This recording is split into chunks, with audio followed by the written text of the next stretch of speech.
Welcome to the Jamal Thomas Morning Show and happy Thanksgiving to my American audience. Happy Thanksgiving to you all. I am glad that you could join me on this Thanksgiving. I decided to do the news. I wasn't necessarily sure if I was going to be able to get people to join me on the show, but apparently I was able to. I focused on people outside the country. So most of the topics that we're going to hit today are topics that are happening outside of the United States, and that was intentional. If it wasn't outside of the United States, nobody was going to join me. So there's that. But nevertheless, I still have a really good show for you today. There are big events that are taking place. There we are. There are big events that are taking place around the globe. And one of those events is taking place in Syria right now.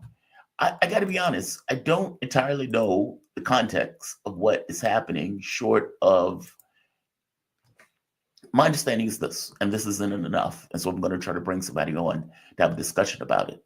But various terrorist groups linked to either Al Qaeda or, for that matter, the Uyghurs, because apparently they were deposited in Syria at a certain point. Those groups have opened up a front against Assad and have started attacking the Assad forces in West Aleppo. What's wild about this is that it's taking place now. And that now doesn't seem to be completely coincidental. It seems to be directly related to US interests, or for that matter, Israeli interests. Israel, in the past, have had a relationship with Al Qaeda in Syria. And, as I pointed out the other day, the US was intimately involved in regime change war in Syria using various terrorist groups as a battering ram. When Trump got in, Trump killed the program right here. The end came quickly for one of the costliest covert action programs in the history of the CIA. During the White House briefing early last month, the CIA director Mike Pompeo recommended that Donald Trump shut down a 4-year-old effort to arm and train Syrian rebels, also known as terrorists. The president swiftly ended the program. I showed the clip the other day of Tulsi Gabbard going on Jake Tapper, said, "We're supporting terrorists, Jake. We're supporting terrorists." And Jake Tapper was like, whoa, the government didn't say that. The government didn't say that. Well, as I just showed you the article, that is exactly what we were doing. We changed names of the group to the Free Syrian Rebels when they were just terrorists. They were trying to take down the Assad government. And we got 500,000 people killed in doing so. There's also the letter that Jake Sullivan sent to Hillary Clinton telling her that Al Qaeda is on our side and things worked out as planned. I'm trying to find that letter. Right here. Right here. Jake Sullivan, Hillary Clinton, WikiLeaks document, basically. Unclassified U.S. Department of State, blah, blah, blah. Released in full from Jake Sullivan. Sent subject C, last item, Al Qaeda is on our side in Syria. Otherwise, things have basically turned out as expected. We were using them as a battering ram to take down Assad. If you remember, Wesley Clark, he was a general in a military, came out and said our plan was to take down 7 of the governments in the Middle East, basically to reshape the Middle East. And whether you realize it or not, the policy, whether it was a Democrat or Republican, has done just that. The only difference is they were aiming to try to get to Iran, but Russia and Iran got involved in Syria to stop them in Syria. They did not necessarily want them to continue this kind of regime change wars in the Middle East in the way that it was going. And we were using terrorists. I mean, when ISIS was taking over large swaths of Iraq, large swaths of Syria, yeah, if it wasn't for the Russians and the Syrians get involved, who knows who would be owning that territory today? The U.S. was effectively using it for their own ends. And Israel also was in that mix. So there's a belief that with the deals that are taking place now and with Donald Trump coming in, that forces are moving in that region to get their positioning before the new administration comes into fruition. Donald Trump has said he wants to pull out of Syria, and so they could be making moves from that? I don't know. We are going to have to get somebody that's good on it, that can explain it and talk about it in a sensible and competent way. I can only tell you what's going on the ground and what has happened prior. What it means currently, I don't know. I don't know. It just seems like there's a lot of moving parts that are happening at this moment. And from my understanding, Vanessa Beasley put out a post saying that the Syrian army has now collapsed, that it is a trap. Who knows? I'll try to get Vanessa Beasley on the show. She lives in Syria. She's a Canadian reporter, but she lives in Syria, and she's been reporting on this for years at this point. When we couldn't beat the Syrian government working with the Russians and the Iranians, we held on to the oil fields. So the thought was to deprive the Syrian government of that resource and allow the terrorist groups to access that resource. And we protected those terrorists that were in Idlib, actually functioning like an air force, weirdly enough, despite the fact that the UN admitted that there were like 20,000 terrorists in Idlib. I remember when all of this was taking place. So that is happening right now. All hell is breaking loose in Syria. The ceasefire talks, even though they're holding,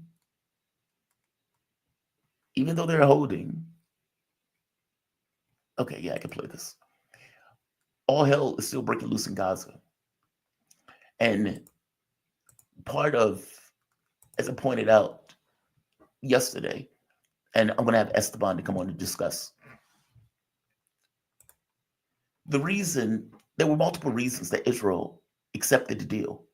One of those reasons had to do with, well, rearm. They had lost a lot of people. They had very many casualties and people were offing themselves. There was that. They were concerned about Iran. There was that part. But they also wanted to decapitate the association between Hezbollah and Gaza. Because if you remember, Hezbollah, part of the rationale was that they were attacking because of Gaza. You are killing and murdering all of these people. You're committing a genocide in this area. We are going to put pressure on you to stop you doing that. And in putting pressure to stop you doing that, we are going to fire missiles into Israel and hit various targets. And those missile strikes are going to get more escalatory the longer and further this goes on. And so Israel continued the murdering of Gazans. But if you remember, they were still stuck there. So they were still fighting in Gaza while on these other fronts. Well, one of the fronts, Hezbollah, and the point of this deal that they made was to decapitate that front. So we no longer have to worry about Hezbollah lobbing missiles into Israel in this case. We can now focus our energies on Gaza directly. So apparently Israel has been launching what they call, quote unquote, terrifying strikes in Gaza. Also, I'm getting very direct reports and indirect reports that the ceasefire has been violated. What do you mean by direct reports? I contacted Laith Marouf yesterday. He was in southern Lebanon, and he was pointing out that Israel was shooting at anything that moved in that area, and this was after the curfew, and that he was concerned about being able to get back to his home. And as I pointed out to him, said, dude, be safe. I wanted to bring him on for an interview. He was stuck where he was at that point, unable to cross for fear of being murdered by the Israeli government. So there's that. Also, apparently, there were violations of the ceasefire over the course of last night. That has also been reported. Israeli military planes placed a nighttime curfew on southern Lebanon, which confuses me. And maybe this is in the 60-day transition period. But this comes across as a violation of the ceasefire to me, where they are effectively right here. Israel military placed a nighttime curfew on southern Lebanon, warning people that traveling south of the Litani River is forbidden until 7 a.m. on Thursday. Okay, what the hell? I thought the Lebanese military were supposed to be taking that spot. And yeah, I don't necessarily expect them to take it overnight, but the idea that you're going to be shooting during that time period of a ceasefire is kind of astonishing. The Lebanese armed group said it achieved victory over Israeli forces. And as I pointed out before, that is true. Militaries and wars are not won by murdering civilians.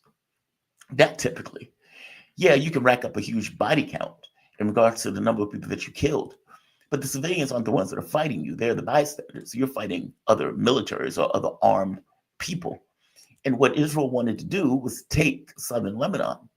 And this deal, oh, well, let me just say, they weren't able to do that. Lebanon remained intact, despite the fact that the Lebanese army wouldn't raise a finger in anger to push back the group, the armed genocidal force that invaded and wanted to steal southern Lebanon. Hezbollah was able to defend southern Lebanon and prevent it, and even an inch of it, from being stolen by Israel. So, yeah, I would say that they won the conflict despite the fact that they paid a punishing, terrifying cost in order to keep that genocidal group at bay. So there's that. Pakistan is still going to be on the list to speak about today. I was able to get a friend of the show, Hamza, to come on to discuss it. He lives in Pakistan. He's aware of the events that are taking place with the PTI, Imran Khan, and the military opening fire on civilians that were protesting the imprisonment of Imran Khan, for one. I was amazed by that. So he's going to come on at 7:15 to give a discussion. KJ No is going to come on because there's this weird. So back in the old days, with the Soviet Union and the U.S., there was what they call domino theory. And what domino theory was what the U.S. was running under, that even one state falls to the Soviet Union, then all of them would fall. That the Soviet Union is such a great, awesome place that the moment that one falls, they would see the beauty of communism under Stalin or whoever at the time, and they would change over. And I'm saying Stalin just because he's the most memorable person in regards to the Soviet Union. And they use that as a justification to knock over governments, or for that matter, to get involved in wars. Vietnam War being one of those wars. If Vietnam falls, everything falls. Vietnam did fall, everything didn't fall. The domino theory was nonsense. And yet they were using that as modus operandi to kill people or to destroy and destabilize governments. Fast forward to today, and there's this new modern view of the domino theory. Inverse. It's not exact, but what they say, history doesn't rhyme, but it repeats, or it doesn't repeat, but it rhymes. Same thing with this. Their argument is effectively, well, we must beat the Russians in Ukraine, because if we don't, China is going to see that we failed, and China is going to get more provocative and take Taiwan, and Iran is going to get more provocative and do something because Iran hasn't invaded anybody. And North Korea is going to get more provocative, and it may take South Korea. So we must beat the Russians in Ukraine. Okay, well, again, just like in Vietnam, you're not going to do that. You may end the world, but you're not going to win this contest. And I would put to them that this will also be shown to be nonsense. The reason that Taiwan is under threat is because the U.S. puts huge amounts of weapons, military, and money in Taiwan with this idea that it could be our battering ram, just like Ukraine could be our battering ram to go after the Russians. At this point, direct conflicts between powers are too expensive, and they're expensive in a way that the world could end. And so somebody, it seems, military planner or something, has decided that the way to go about this is to effectively use proxies, whether it's Taiwan, whether it's these terrorist groups in Syria, whether it's Ukraine at this point, or even whether it's Europe. Because what Europe doesn't quite get is that we are not on an equal playing field. This was something even Angela Merkel recognized in apparently her memoir, where she says, it seems like the US wanted to destroy or undercut even our corporations and economies, despite the fact that we were friends. Europe, I hate to tell you this, we don't have friends. We don't. We don't. We have vassals, and those vassals can be used either as a proxy or as a battleground with this notion that we will stay blissfully away. So, yes, we will be provocative in Europe because our thought is if a war kicks off, it will be on Europe, European soil. It's not going to hit America. Now, again, these people are idiots because with the weapon systems today, the Satan missile that Putin has apparently told them to get ready and prepared as fast and as soon as possible can hit the US in about 18 minutes. And the level of destruction is ungodly. The Oreshnik was a child weapon as compared to the Satan missile and the capabilities of that weapon. It is astonishing. The power of these weapons today are just ungodly. And if you're talking about a nuclear exchange, we all die. We all go. So someone came up with the idea, hey, let's just use proxies. Because if we use proxies, then the justification to go in this kind of large, big strike will not be there. We're salami slicing in regards to what we're doing. That seems to be the playbook. Now, my point is, Taiwan was never under threat from China until the separatist movement was given life and breath by the US. And so, this logic that they tend to operate tends to be self-serving and tends to be, honestly, rather ludicrous, as proven by past behavior. I'm saying they've come up with this new idea to justify intervention in military action, but I want to just be clear. It's a justification. It's not reality. There's a difference between an idea that's coherent and an idea that's right. It may be coherent, and it's not right. So there is also that taking place. My guest is here. Excellent. I want to bring in my guests. We're joined. There you are. We're joined with Hamza Salam. He is a Pakistani journalist. He is founder and editor for Pakistani Daily and former reporter for Pakistan's The News International. Hamza, man, welcome to the show. Can you hear me all right? Yes, I can. Thank you very much for having me, Jamal. No, man, thank you for joining me. Pakistan has been one of those issues I've paid attention to for the last several years. I've had somewhat of a little fascination with Imran Khan. And so I followed what has been going on with him, his trials, tribulations, his successes, especially when he was prime minister. We are now in tribulation period. And yesterday, there were protests for Imran Khan. And on one of those videos, the Pakistani military threw a man off a building that was praying. In other cases, they opened fire into a live crowd. What is going on in Pakistan? Let's start at the beginning. Is Imran Khan still in jail? And if so, why? Yes, Imran Khan is still in jail. He is booked under multiple cases, which now include terrorism charges, incitement to violence, and also financial corruption. These protests were termed as a final call by Imran Khan's party, the Pakistan Tehreek-e-Insaf. It was a final call to get Imran Khan released. So his loyal supporters, they reached Islamabad. They were led by his wife, Bushra Bibi, who was initially considered an apolitical woman, but she had entered the political fray in order to secure the release of her husband. Right. Estimates suggest that around 30 to 40,000 people were a part of the protesters, and they came into the red zone of Islamabad, which is in D Chowk. It's very near the parliament, the prime minister's house, the presidency, the Supreme Court. And it was expected that those protesters could potentially storm those buildings. So the state gave multiple warnings to the protesters to leave, or they also suggested a separate place for the protesters. They offered Sanjani, which was an area nearby, but it would not disrupt day-to-day life in Islamabad. Sources claim that even Imran Khan agreed to shift the location because the situation was very precarious.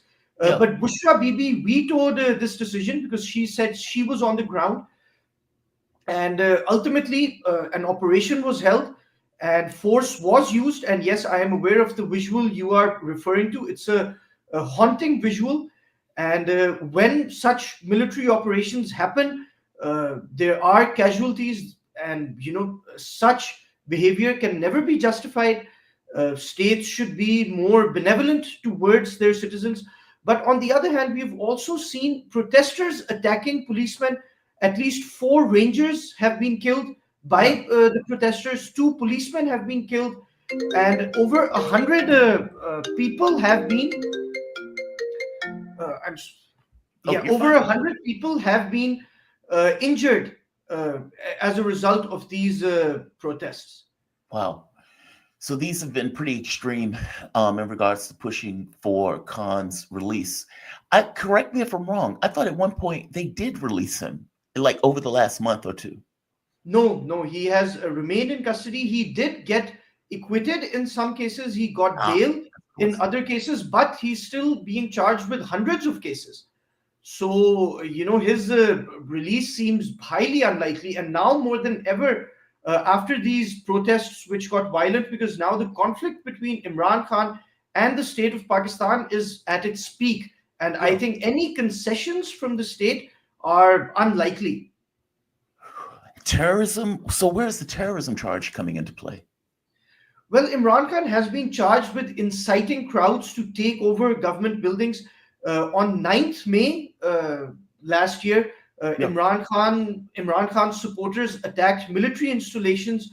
They also burnt monuments of the martyrs.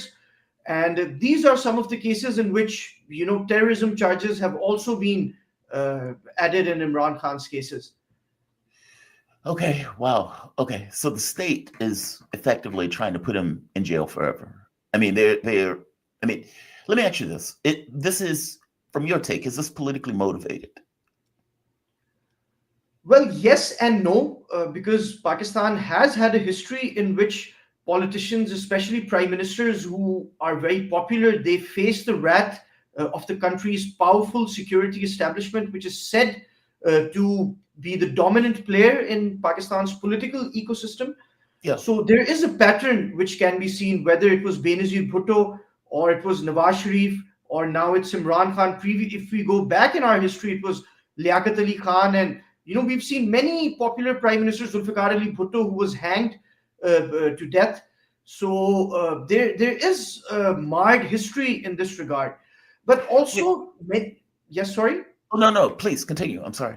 Yes, but in Imran Khan's context, while there may be an element of political victimization, many of those cases do have some substance, Okay. including the Tosha Khana case. There is an allegation of misappropriation of state gifts. So there was a particular graph set which was gifted by the Kingdom of Saudi Arabia to the Mhm. state of Pakistan, and that it was valued at $6 to $7 million, but it was sold in the black market in Dubai for a price of $2 million. We've also spoken to the buyer who has that set. So, there are cases like this in which the Prime Minister's office was involved in what the state claims is financial misappropriation and misappropriation of state gifts. There are also some corruption cases in which there are some deals in which the signatures of Imran Khan and Bushra Bibi are there. He's been accused of accepting bribes from the country's biggest property tycoon, Malik Riaz. So there's a plethora of cases, but it is up to Pakistan's judiciary to determine whether there is guilt or not. Okay. I guess next question is death a potential outcome for this? Well, at the moment, I think probably not. But Good. there are whispers in power corridors that maybe Imran Khan could be charged with sedition or, with breaking Article 6 of the Constitution of Pakistan due to some of his actions as a prime minister. He's also previously, he was acquitted in a case in which he was accused of breaching the Official Secrets Act, in which he Right. claimed that there was a cipher which was received from the Pakistan embassy in Washington, which alluded to a US conspiracy behind his removal. There So I was. think that the situation can evolve in any direction. Things don't look so good for Imran Khan. And, there some people claim it's nothing substantive yet, But some people claim that even an assassination could be a possibility given the amount of noise Imran Khan continues to make, especially in the international realm. So, in countries like Pakistan, where the rule of law is not always guaranteed, I think anything is possible in this realm. Well, that's that. I guess that leads to the other question in regards to the courts. Are the courts independent from the military? And like, is there a layer of separation where even if the military is trying to put pressure on Imran Khan, the courts could be his refuge, or not so much? Is there a layer of separation between the courts and the military rule? Yes, yes, there is a very clear element of separation. So the judiciary is completely separated from the executive branch of government. They have their own ecosystem. They work under their own modus operandi, and they might be, in certain cases, they might be influenced by the establishment, but only to a certain extent. And the proof is that the judiciary has given bail to Imran Khan in various cases. They have acquitted him in various cases. So if they were controlled by the establishment, Imran Khan would not be getting any judicial relief. Oh, I see. I see. No, that's a really good point. They would have tried to put him in for all of these cases. I'm fascinated by this idea, and something like this happened in, oh, what was it? Not Thailand. There's another country where there's this power play between the political branch and the military branch, and there's a jockeying for power in regards to, let's say, the power that a political figure like Imran Khan could generate, because so many people love the guy and so many people will come out for him, versus the military that maintains control of the country in earnest. And it seems like these things are in friction with one another, where the military is always insecure about a political figure subsuming their power, taking their power in a situation, like dragging it into more of a democratic direction. Do you agree with that, or do you disagree with that? Because, and maybe because I could be getting your country wrong, you know it better than I do. No, I partially agree. And, we have seen civil military tensions across the world. In some nations, it's more elusive. In others, in countries like Pakistan, it's a bit more direct and for Yeah, people to see. But I think in Imran Khan's context and in the Pakistani context at large, what happens is that if we just look at Imran Khan's case, in 2018, Imran Khan was accused of being uh, put into power by the military as a military puppet in what many people claim was a rigged election. So between 2018 and 2022, Imran Khan was termed as a puppet of the military. He was praising the military leadership left, right, and center. He was calling for a hybrid regime in which the military would have a more prominent role. But as soon as Imran Khan's political fortune started to stumble, he turned his guns towards the military. And his critics argue that Imran Khan's battle or fight is not for democracy or is not for the military to end its role in politics. It's just to coerce the military to support him rather than his political opponents. So, interesting. this cat and mouse game has continued, and the people who are in power now, they were previously critics of the military. Today, they are in power. And I can predict that, this Ferris wheel, this musical chairs of power will continue. And it's possible that Imran Khan is finished, or it's also possible he strikes a deal and he's back in power in a few years. You never know how these situations evolve. But ultimately, I think what is certain is that the military establishment, the security establishment, will remain the power broker of the country. And these politicians, they will always be dependent, or dependent on the military support to come into power. Yeah.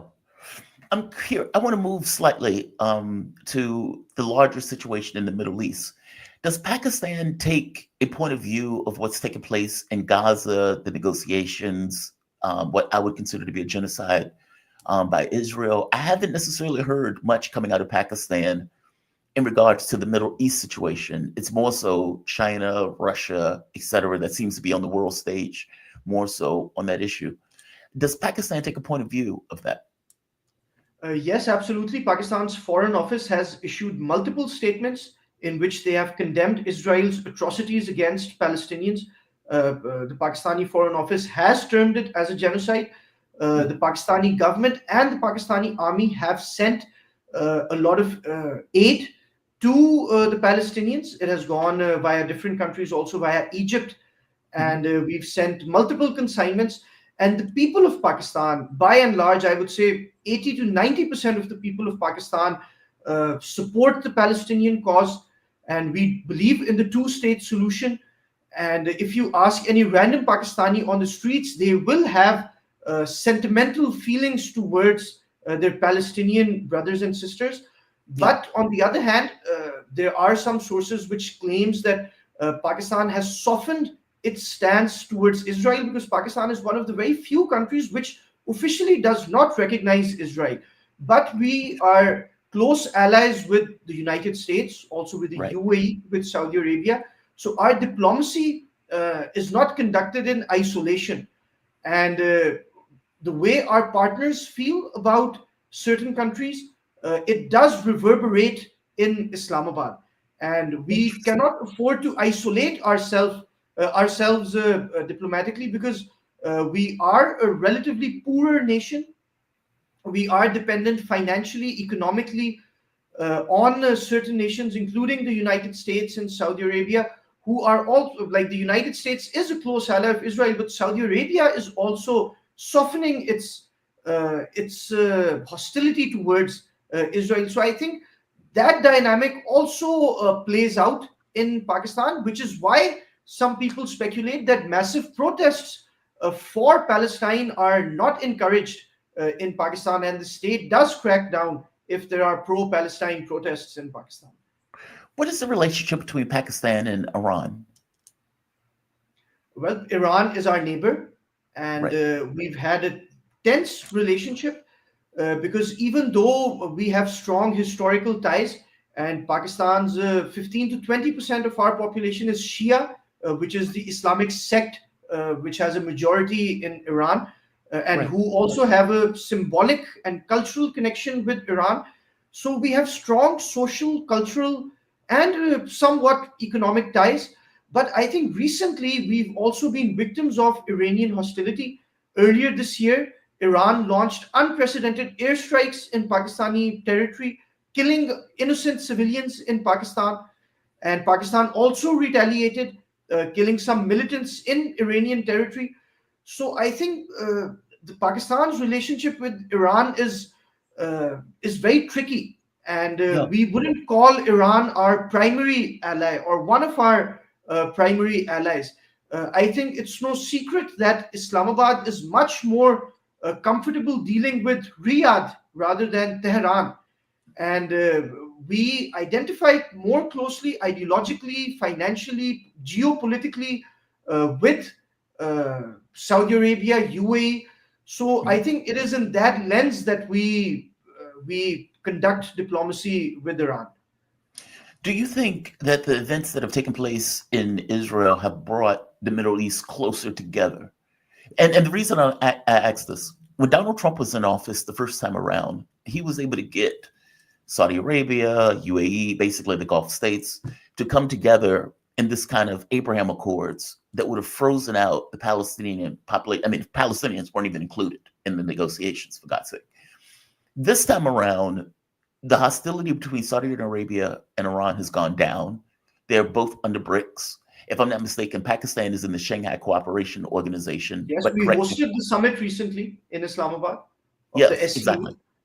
So all of these groups are connected to groups that are either associated with China or Russia, basically either the Shanghai Cooperation Organization or, for that matter, BRICS. Meaning, it seems that there's a web of interaction that's being created, or a web of cooperation. That's a better way to put it, between all of these Arab states, and that's in addition to Israel going on this genocidal rampage that all of these states consider to be a genocide.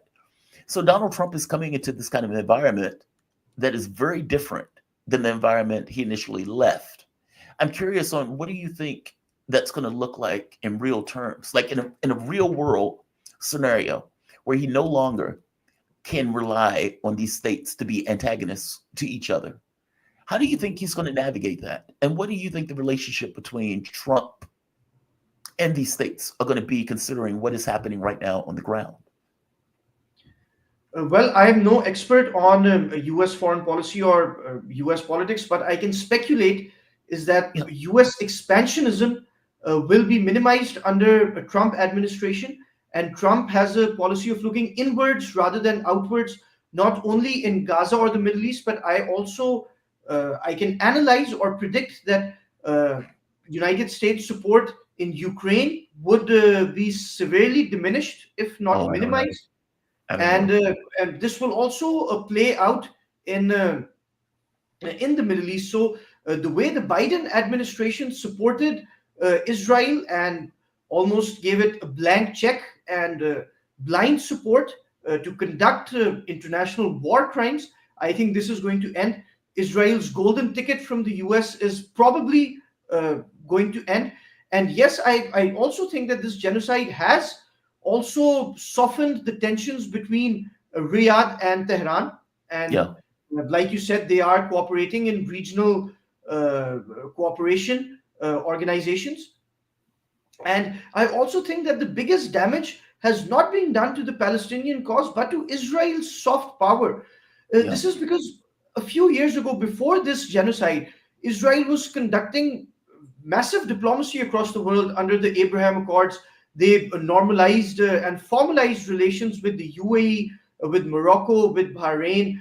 So there was a very good PR campaign coming from Tel Aviv, and even Pakistan was behind the scenes, was engaged heavily. And I also wrote some articles for Haaretz, which is Israel's oldest paper, about it. Mhm. So it seemed that Israel was doing a reasonably good job. But after October the 7th, I think that the normalization process with Muslim states has completely stalled. No Muslim country in these circumstances, when Palestinians are dying by the second, I think Yeah. no Muslim country would be in a position to have any formal ties with Israel, especially with a government which is led by Prime Minister Netanyahu, who's extremely unpopular, who's being convicted in international courts. His arrest warrants are being served in different nations. So I Yeah. think that the Netanyahu regime has lost its moral authority to negotiate with these Muslim states. And I think even if there is a diplomatic masterstroke conducted, which is brokered by Washington and guaranteed by Riyadh, I think in countries like Pakistan, the people would not accept such diplomacy, or such a formal relationship at a time when innocent civilians are being brutally massacred. Yeah. So I think that Trump administration coming into power should ring alarm bells for the Netanyahu regime, and Oh, inevitably they will have to change their strategy. Hamza, maybe in Ukraine. I don't even know yet because Donald Trump has been very quiet on that issue recently, ever since he got elected. He is going to give Netanyahu. Look, I would tell you this: Donald Trump, the campaign systems in the way in the United States, the way it works is candidates get money to run. Miriam Adelson gave Trump $100 million. Now, I don't know if he got the entirety of that money, but he got at least $30 million. And he has created a cabinet that is going to be around him that is Israel first. Every last one of them. Some of those people are religious, are Christian Zionists. These guys who think that Christ is coming back and that Israel has to take control of certain areas of the Middle East in order for Christ to return. Like, some of these people are insane, functionally insane. And so I get the sense. I'll tell you this. I don't believe that Netanyahu will be able to bully Trump in the way that he's been able to humiliate Joe Biden. But from the standpoint of a blank check, Trump has gotten a ton of money to give Israel that blank check also. But for Ukraine, yeah, you may be right on Ukraine. He has been consistent over the course of the election that he wants to end that war. So fair enough. You may be totally right on that. One last question, or I guess one last area. To go into Pakistan directly, well, not Pakistan directly, I'm sorry, two questions or two areas. Syria and what's happening right now. I don't know if you have any idea of the politics on the ground in Syria. If you don't, it's perfectly fine. That wasn't something I brought you on for. It's something that happened overnight. where some of the terrorist groups, Uyghurs, other groups affiliated with Al Qaeda, have launched an attack in West Aleppo. I wasn't sure if you knew anything about it or if you were keeping tabs on it.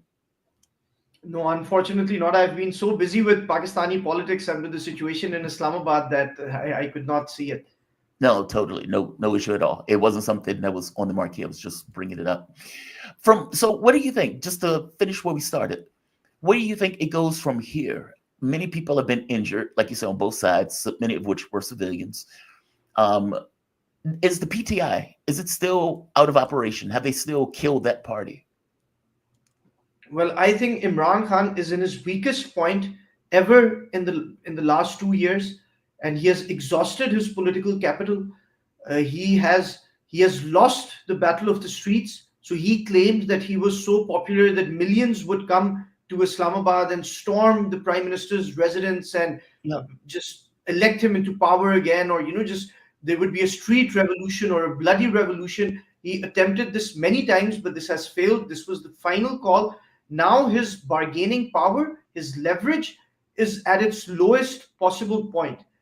And now I think that the crackdown on his party, on his politics, will intensify. I think that there is no goodwill between the establishment and Imran Khan. There is no trust.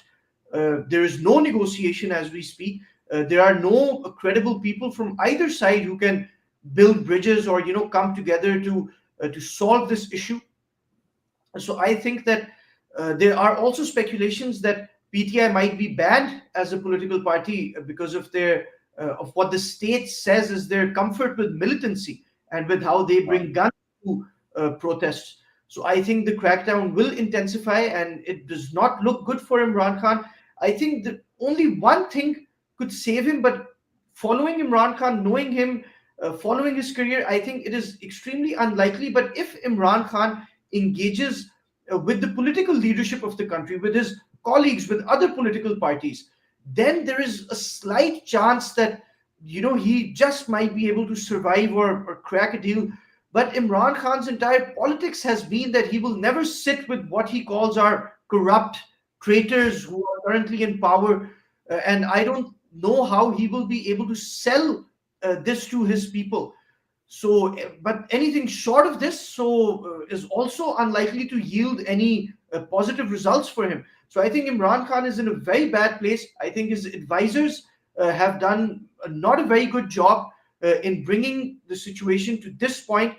I think his wife also made some mistakes, which led to these fatalities, which, by the Yeah. way, have never happened in Pakistan before in any PTI protest. But since this was led by his wife, and the decision to change the venue was vetoed, for the first time, such intense violence and killings were witnessed. So, I But think Hamza, like, I think the thing that the thing that gets me is that I know that the U.S. gets involved in the politics of other countries. And as you pointed out, I know that we have a relationship with the political space, or for that matter, the military. In Pakistan, I saw the documentation of, oh, I forget, it was like a U.S. ambassador effectively saying that Imran Khan was too aggressively neutral, um, and not necessarily pushing to get rid of him, but definitely pretty strongly implying that the relationship would be better without him. So Imran Khan was not insane in saying that there seems to have been a political movement pushed by the West to get rid of him. I agree that some of it might have been played up, but the US did not like him. By any stretch of it, they hated him, especially since he was there sitting in Moscow on the day the special military operation had taken place. And it's not that Imran Khan had anything to do with it. It just was a coincidence that he was there. But the US did not like him. Like, so when he's saying this was a coup, they took me out for political reasons, he does seem to have a leg to stand on. Or do you disagree with that? Well, I think it's a very complex situation, and the cipher you are referring to, that has also been in the Pakistani courts. The Pakistani Right. media has discussed it extensively, and yes, there is suggested from a U.S. diplomat. He's an assistant secretary of state, Donald Lu. Yeah. He did insinuate to the then Pakistani ambassador in Washington, Asad Majid Khan, that I remember one particular line from that cipher is that all will be resolved if Khan is out of power. It was a line Exactly. like that which rose alarm bells in Islamabad. There have been two national security meetings in Pakistan under Prime Minister Imran Khan, because he was still Prime Minister, with the military leadership, Mhm. and the Pakistani state officially termed it as interference in Pakistan's political uh, landscape, and we also issued a démarche to to the American ambassador in Islamabad.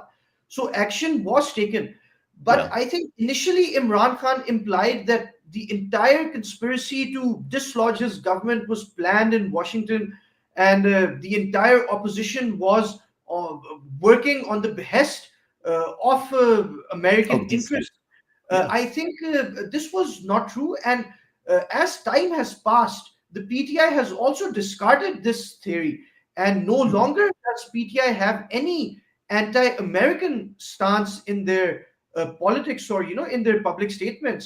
On the contrary, PTI has been very heavily lobbying support in the US. A lot of US congressmen and senators are raising their voice for Imran Khan.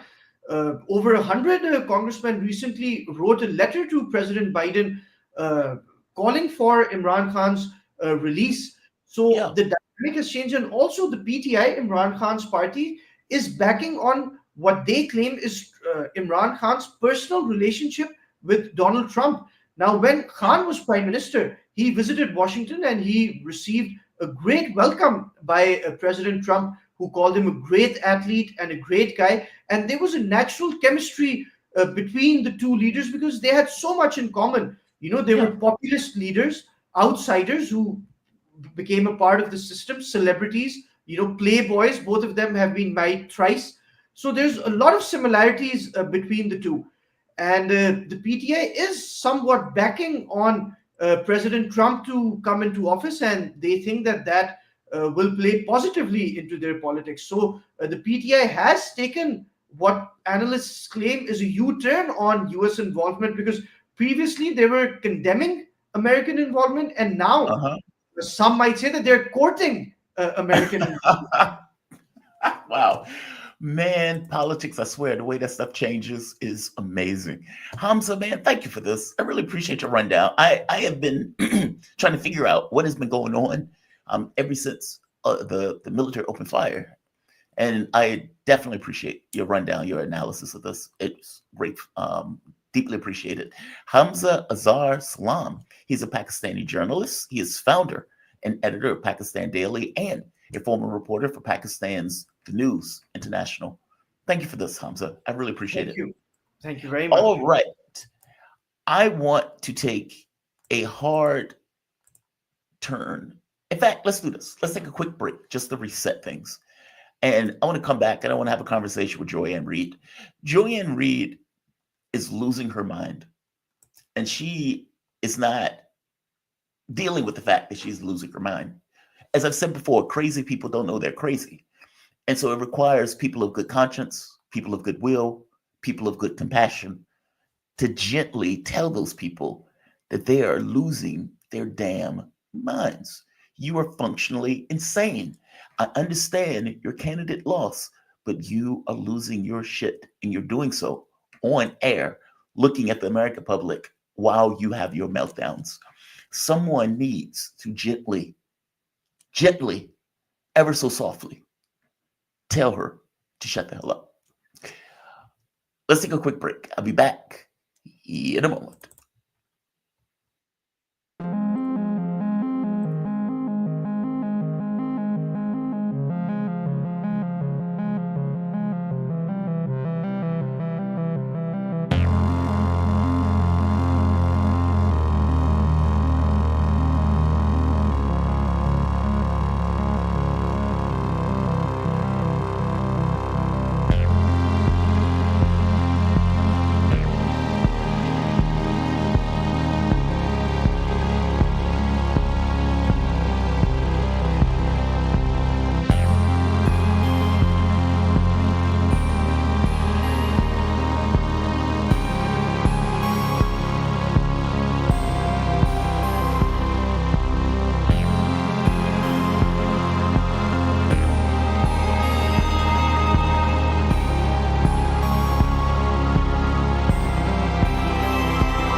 Damn it. Okay, let's try this again. Welcome back to the show. I'm sorry. Welcome back to the Jamal Thomas Morning Show. My name is Jamal Thomas. I want to thank you guys for joining me on this show. Apparently, you can hear anything I was saying because the mute button was on. You know what sucks about that? When I first started doing videos, there were videos where I went for like 20 minutes and had no idea that the mute button was on. That is not a positive thing. Nevertheless, thank you for joining me on the show. If you dig the content, hit the like button, hit the subscription button. I am trying to reach 40,000 by the end of the year. Damn it, I believe I can do it. I believe we can do it together. Also, if you really dig the content, you can feel free to share, like, subscribe. All super chats will be read, providing they're not racist, sexist, or bigoted. I want to move to a video that was released. Kamala Harris. I don't know if it's where you can get chef made meals for breakfast, lunch, and dinner. I don't know if it's because you don't have limos taking you from point A to point B or these luxury SUVs. I don't know if it's because, you can't get a manicure, pedicure twice a day with a massage in between as you run the election using campaign money to do so. Kamala Harris raised $1.5 billion in that race, and she burned through all of it and has a $20 million debt, apparently, on her, even after raising that $1.5 billion. She has been sending campaign ads begging people for money, basically a domestic Zelensky, and even on GoFundMe to try to help raise money to pay for people who got fired. Well, the DNC is doing that. She looks bad in this video. She looks a bit disheveled. And she looks so bad that people believe she is drinking. Either she has turned to alcoholism or that she's fallen off the wagon. Now, I don't know if she's drinking on this video, meaning I don't know if she's intoxicated when she's doing this video. And you've had some comments saying, why would you allow her to come on a video looking like this? Agreed. Last time I played this video, I only played a small part of this video, but there's a longer version of this video that I'm going to play for you.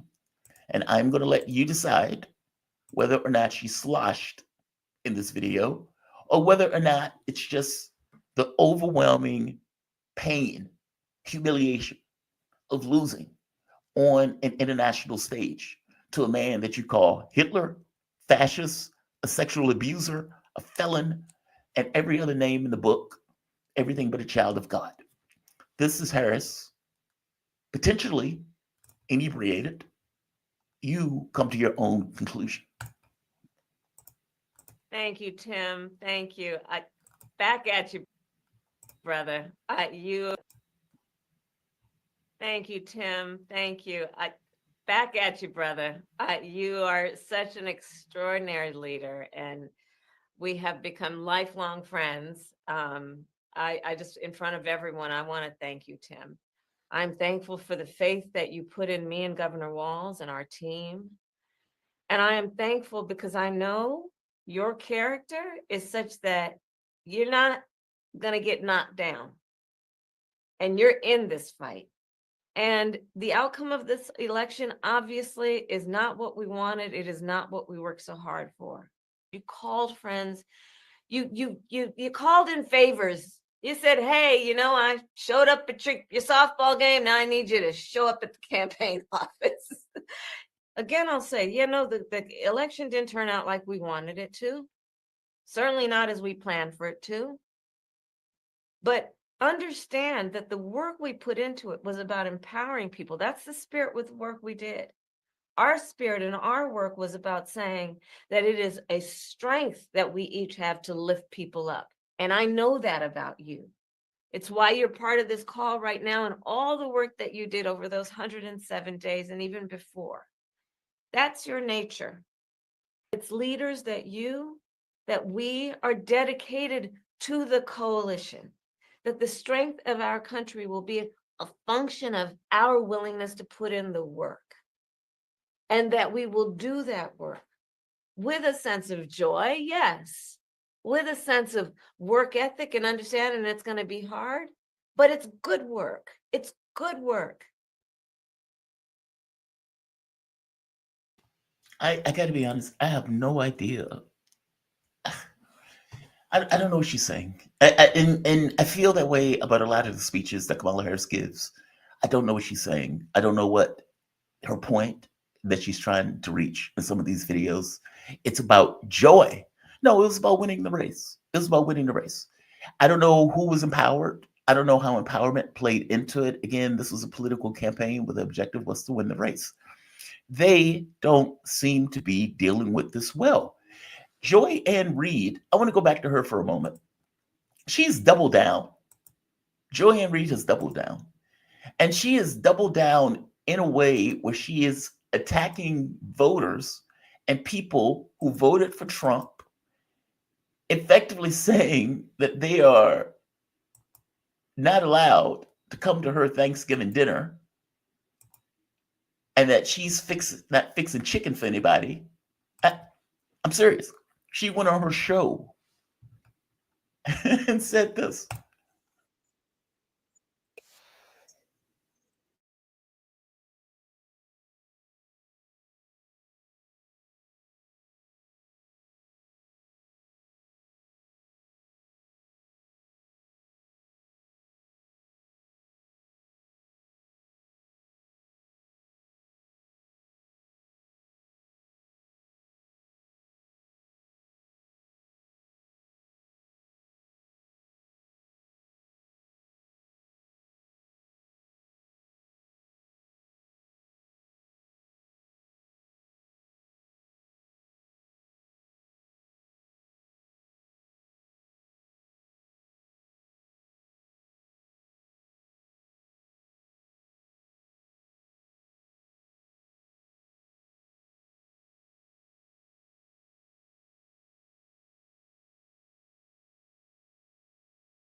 Who is whining? I mean, she's the one that's whining. I'm sorry. I want to play this one more time for you so you can see it. But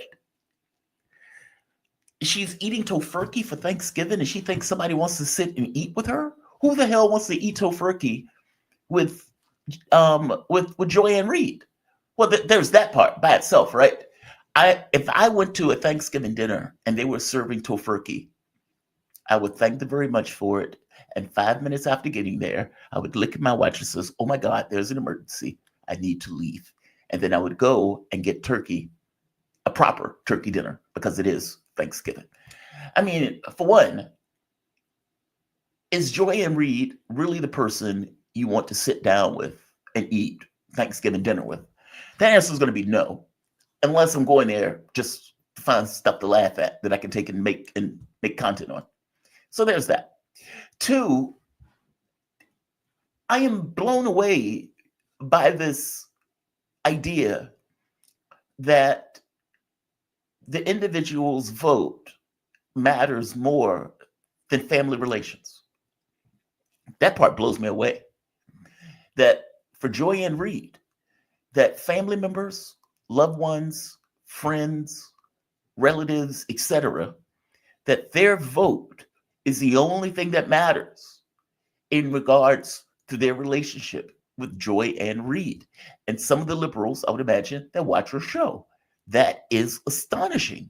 My mom, uncle, friend, that all of these people I should strong arm or just not be around because they voted for Trump.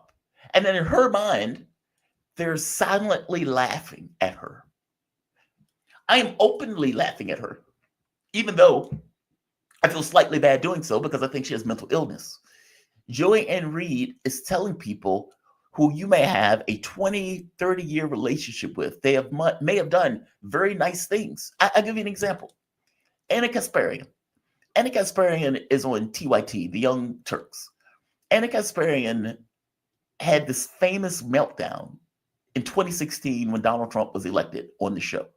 And she bashed Trump voters, she attacked voters, all that stuff. Recently, she did a video and she said, this really nice guy in my apartment helped take my bike upstairs. And she said she got to know him, they were talking and everything else. And lo and behold, she finds out he's a Trump voter. And she had an epiphany. Oh my God, they're not all bad. Now, I don't know why it would take an epiphany for you to recognize that, but she said he's a really nice guy. And he voted for Trump. And as I pointed out, people have all sorts of reasons of why they voted for a particular candidate or why they stayed home. And Reed doesn't process for her. In her mind, a felon, sexual abusing, fascist, Hitler type character won the presidency over my candidate. And what it sounds like is sour grapes from Joy-Ann Reid and from many liberals who have to deal with the fact that their candidate lost, that their candidate got beat, not just in the election vote, but also popular vote. And instead of having these spaz outs, this was just a minute of it. She went on a rant for like 5 minutes in that vein of losing her mind. And I don't think you guys saw the video the first time around, so let me show the actual video. I know you could hear it, but you didn't get the chance to see it.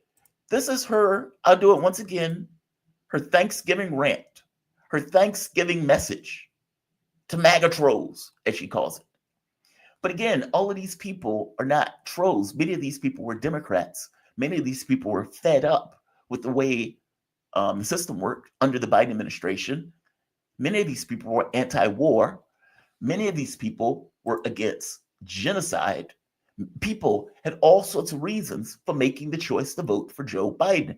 None of those reasons matter to Joy-Ann Reid. And whether you were somebody that she had known for 30 years, whether you were somebody that she had known for a week, the moment that you make that vote, any and all of those familial relations or just friendships evaporate. In Joy-Ann Reid's mind, you're mocking her just by being there. I'll play it again. Last time I'll play it. Joy-Ann Reid, message to people who voted for Trump. These are the people who say the undocumented, who they get to call illegal immigrants, like the Pilgrims had permission to come here, have to suffer the consequences of their actions, right? They made the choice to overstay their visas or come into our country illegally. So if they get deported, consequences. But you right-wingers shouldn't have to suffer the consequences of your votes. You don't want to be around me because I voted for fascism. No fair. I'm coughing on you with COVID, but you want me to wear a mask for your safety? No fair. My body, my choice. Well, here's an alternative thought. Make your own dinner, MAGA. Make your own sandwiches. Wipe your own tears. Troll amongst yourselves with Elon and leave us alone. You got your heart's desire, the president you dreamed of, and worship instead of Jesus. And this time, you didn't even have to storm the Capitol, smash the windows, or try to kill police officers or issue death threats to poll workers. See, you did it just by voting this time. Congrats. You got your way. And he even got away with breaking the law. Yay. But if you expect the 73 million who voted for the prosecutor, not the felon, and particularly the 92% of Black women who voted for Kamala to give you a cookie for your vote, a trophy, a hug, a high five, you might be asking too much. If we want to eat with you, we will. But if we just want some peace over the holidays and we don't want to put up with your trolling while we eat our tofurkey, get over it. Stop acting like we owe you. And for God's sakes, stop whining. It's embarrassing. I honestly, I don't fully get this monologue. I don't fully get it. I mean, for one, again, as I point out, who is eating tofurkey for Thanksgiving? And why does anybody who's eating tofurkey believes that somebody wants to eat it with them for Thanksgiving? That seems like a very narrow niche of people. Like the idea that you have a family over and you say, hey guys, we have greens, we have ham, and we have tofurkey. Enjoy. Who's doing that? Who's doing that? And not just who's doing that, who wants that? Who wants that? Do you really want to go for Thanksgiving dinner and eat tofurkey or lab-grown turkey, which seems utterly gross to me. And I suppose they're not going to have ham if they have tofurkey. I guess I'm saying I don't want to be invited if that's what you have for Thanksgiving dinner. I'll just be straight up with you.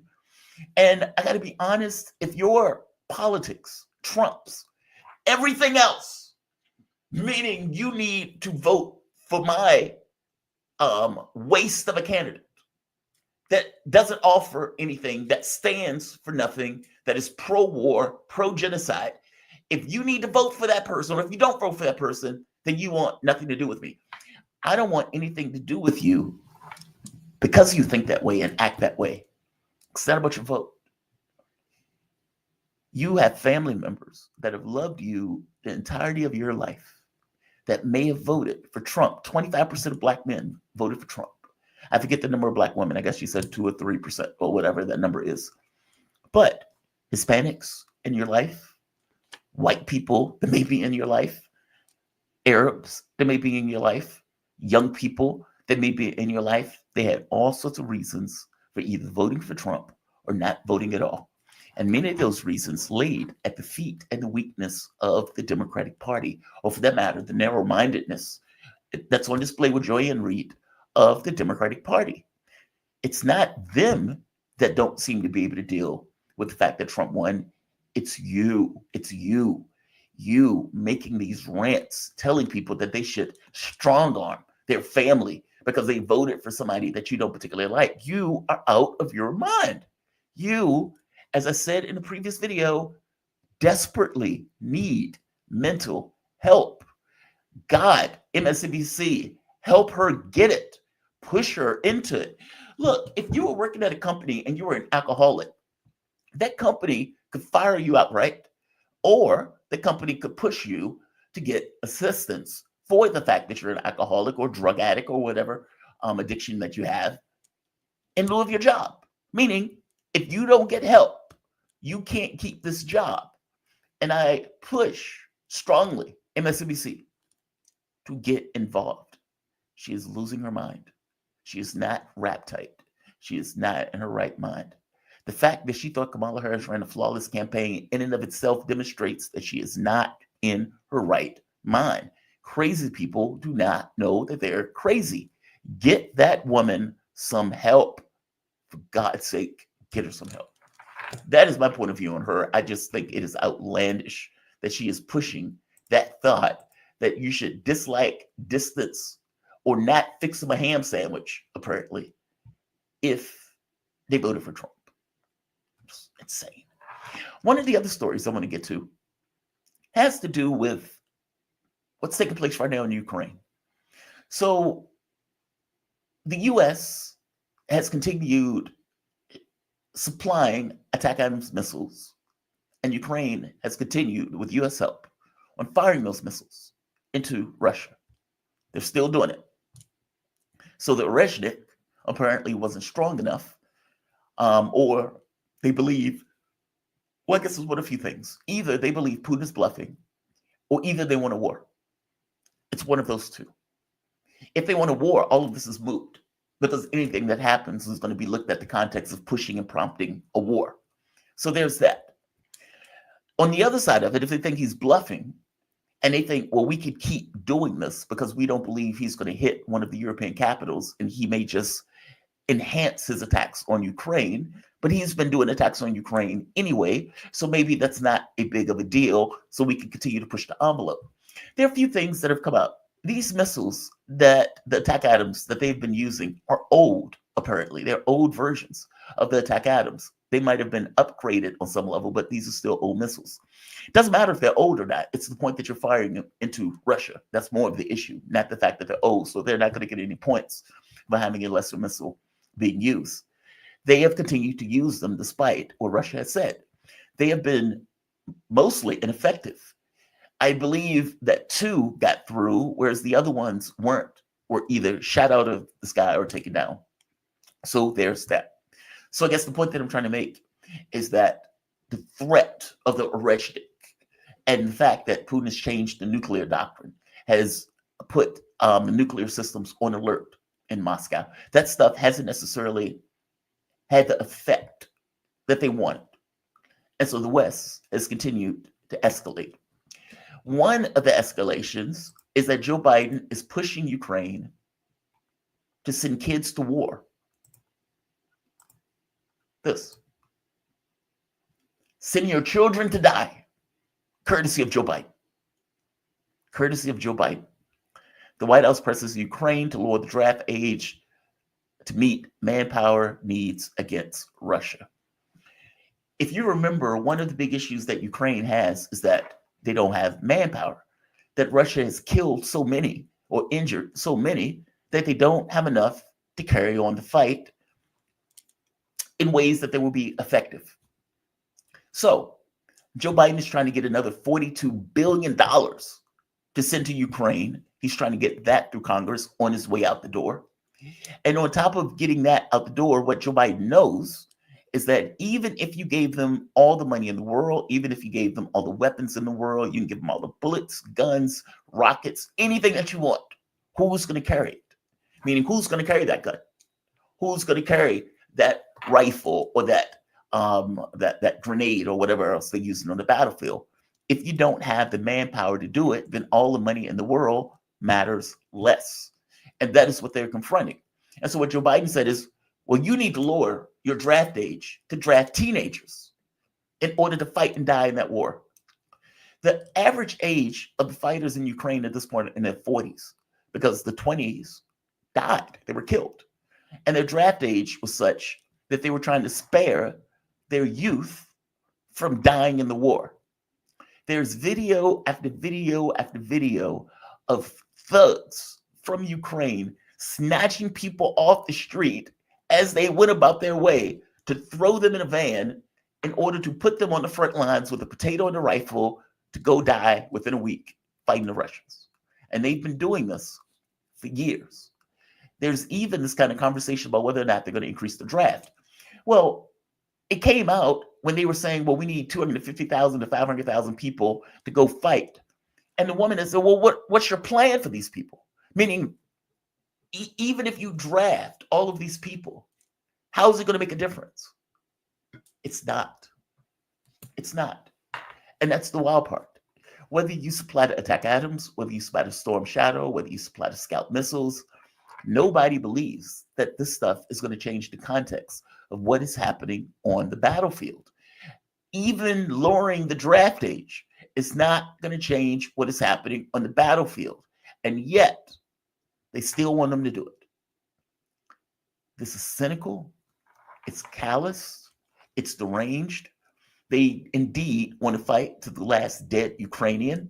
And we seem to be perfectly fine with giving them the money to send all of those Ukrainians out there to die in a war that is fundamentally lost. It has to be lost. Russia is in an existential position. There is no situation where they can allow Ukraine to win and prevail in this conflict. And beyond that, meaning the fact that it's existential is almost secondary to the point that Ukraine is continuing to lose territory and manpower, and is doing it ever so rapidly, meaning the pace of the Russian advance is increasing. They don't have a manpower shortage. No, they're not using North Koreans. Yes, they have hundreds of thousands of people that are registering to go every week. And so whereas Ukraine is diminishing, is losing people, is acknowledged to have a manpower shortage because so many people have died or been injured, Russia is not. They're speeding in their events. They're killing more in their attacks.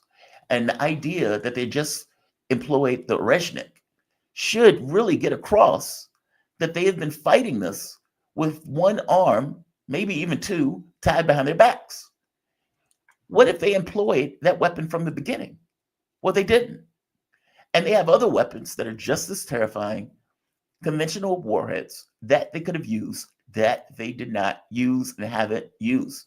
Even the use of the Rezhnik was done so purely as a provocative weapon. It was done so because it was provocative. I don't know the purpose of sending kids to die for a war that at this point, the majority of Ukrainians want to stop. That needs to be nailed down also. In the Gallup polling that came out recently, back in 2022, 28% wanted the war to stop. In 2023, it was around 28%, give or take, that wanted the war to stop. 2024, that number has jumped to 52%, meaning a solid majority. In fact, it's more than the 52%, because if you talk to people on the ground, they are scared of saying that they want the war to stop because they don't necessarily want to be prosecuted by King Zelensky. The notion that this is a democracy is nonsense. Even under threat of prosecution, 52% still say, we want this to stop. And their thought is, yeah, send your kids. Send your kids. I know you may want this to stop, but we need you to, now send your kids into battle to go fight the Russians. Outrageous. So, in response, Putin has come out. Those responsible for attacks on the U.S.-made missiles will be punished. Sergei Lavrov has come out and saying. Putin himself has came out and pointed out maybe Kiev needs to be hit. Maybe Kiev needs to be hit. Moscow will retaliate against continuing Ukrainian strikes on Russian soil with Western-supplied long-range missiles, Russian Foreign Minister Sergei Lavrov said on Wednesday. His statements came after Kiev fired U.S. attack missiles into Russia, internationally recognized territory, despite earlier warnings from Kiev. And as I pointed out, Putin has also come out right here. The Oreshnik missile could be used to strike Kiev, according to Putin. Russia has several of the weapon systems at its disposal and is building more of them, the president has warned. The Russian military is selecting targets in Ukraine for further possible strikes using the country's new Oreshnik hypersonic ballistic missiles, President Vladimir Putin warned on Thursday. Targets could be, quote, decision-making centers, unquote. That means basically people in charge, as opposed to destroying the military. The Russian leader said during a meeting with Moscow's key regional allies in Astana, Kazakhstan. Military facilities could be targeted along with defense and industrial enterprises, especially since the Kiev regime has repeatedly attempted to strike at facilities of national importance in Russia, Putin explained. I thought that this might have been the case when the first warning went out. Now, I believe I was talking to Mark. He was saying that these things were disconnected. So fair enough. But at the end of the day, Kiev is potentially one of the targets. Keep in mind, from their point of view, the first missile strike didn't do the job. That either they won a war, in which case all of this is irrelevant, or they don't want a war and they think he's bluffing. And in that case, that's the case that you're pretty much stuck with if you're Russia. Because in the other case, it doesn't matter what you do. You almost have to hope and assume that they think that he's bluffing and that an escalation will try to get across that he's not. Now, I don't know what's in Joe Biden's head. It could be to screw it up before Trump gets in office. It could be to plunge the world into a war, basically ending it on a bang since his life is almost coming to an end himself. Who knows? From the standpoint of these European leaders, these people are idiots. These people in no circumstance are prepared to fight the Ukrainian or the Russian military. Britain has been downsizing their military and yet have been one of the most hawkish countries around that has been part of this Ukraine project. Even if you listen to Keir Starmer in his statement, what is being pointed to directly and saying, hey, are you really ready for a nuclear war? Are you really telling the Brits that they should be prepared for nuclear war? And his statement is, it is very important that we continue this. There will be consequences if we don't. Okay, what are the consequences? Because the consequences we are talking about is the end of the world. We're talking about nuclear obliteration, nuclear oblivion. So what are the consequences you're talking about? The consequences he's talking about is a loss of prestige. This notion that NATO takes a massive hit to its credibility because it wasn't able to change the context of global events in Ukraine. They staked their entire reputation, whether it was political, military, economic, in Ukraine. They thought this will be the thing that show Western dominance, that can push back the Russian bear, and looking at China, give China an FU. Okay, well, that didn't happen. And the fact that that didn't happen, they don't seem to be able to accept it. Now, the question really is, how far does that non-acceptance goes? When you're faced with Putin coming out saying, I am going to hit one of your capitals, or I'm going to hit a military facility in one of your capitals. If you continue this, will they continue it? How far would they go? That's the question. That is the looming question. And I will point to you, that question didn't just start. That question was there going back years ago. Because the moment they started to escalate, and we're going to be with you for as long as it takes. Okay, how long is that? What does that mean? How far are you willing to go? Are you willing to end the world for Ukraine? That is a question that all of these people have to deal with. And there may be escalatory levels left on the escalator. True. But at a certain point, we will run out of escalatory levels. And the next step is going to be an attack on either Russia proper, just like they're doing now with Attack Adams, but in a direct NATO way, more direct, I should say, or Russia hitting one of their cities. At what point does this escalatory ladder stop? I don't have an answer for that. And I don't even know if they have an answer for that. And the fact that Donald Trump has been quiet does not give me a good feeling about that. Now, there is several hypotheses on why Trump could be quiet. Trump could be letting some of the people who are out here be very bombastic. Even that phone call that was reported to the New York Times that apparently didn't happen, even that phone call had a certain significance. Because the question really looms, who told the New York Times that? Who leaked that information to the Times? Was it somebody that was a part of the Trump administration that leaked it? Now, whether the phone call happened in fact, or whether it was leaked to the Times, both of those things are important, depending upon who leaked that phone call, or whether or not it happened and it was downplayed, effectively saying this didn't happen. Because what was reported in that phone call was a threat to Putin from Trump about forces in Europe.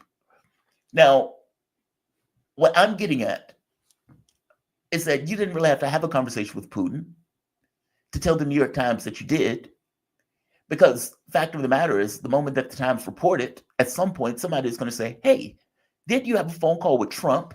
And in that phone call, did Trump threaten you or threaten the Russian Federation? He's going to say we didn't have a phone call. He's going to say no. But they're going to full well understand that, okay, so this is a veiled threat. You don't have to talk to Putin to get that across, considering that the media itself is going to relay the message. And whether or not it came from Trump or whether it came from his team is the important part. Now, the New York Times just says anonymous sources, so we have no idea who they were getting that from. But either way, I think it has a certain level of significance in the way you look at it, whether the phone call happened or not. I'm saying this in the context of Trump, that what is he going to do when he gets in office is a question mark.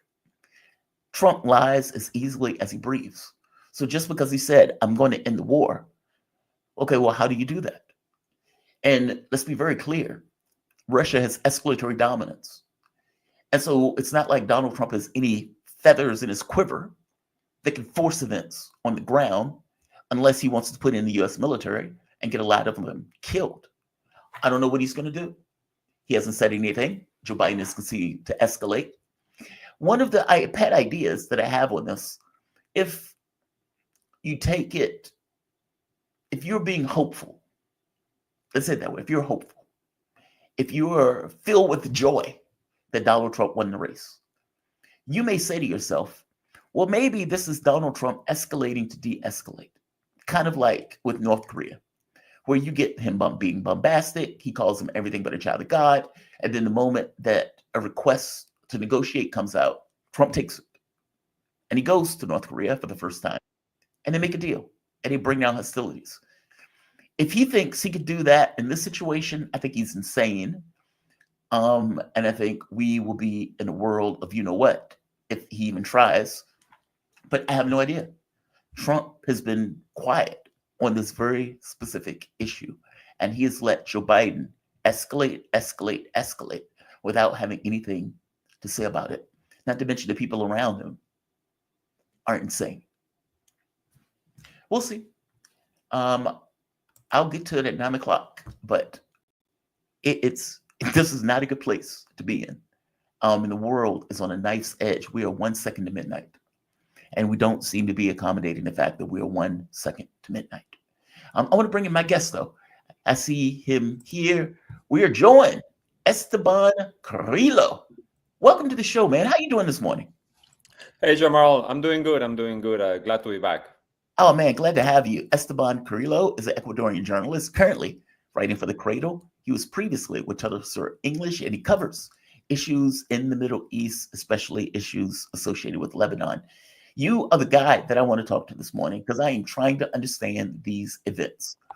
So I got to be honest with you. I got this part wrong. I didn't think that they were going to sign a deal, Hezbollah and Israel.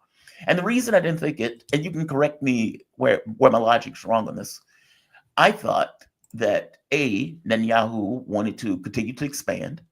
He wanted to get his greater Israel, and he was going to do so by stealing Gaza, annexing the West Bank, and stealing southern Lebanon, or at the very least try. He was getting stopped in southern Lebanon, so he wasn't necessarily able to progress and achieve that objective of stealing southern Lebanon. On top of that, Hezbollah, the deal that they wanted was to give southern Lebanon to Israel, which I was like, okay, that's always going to be a fail. They're not going to accept that.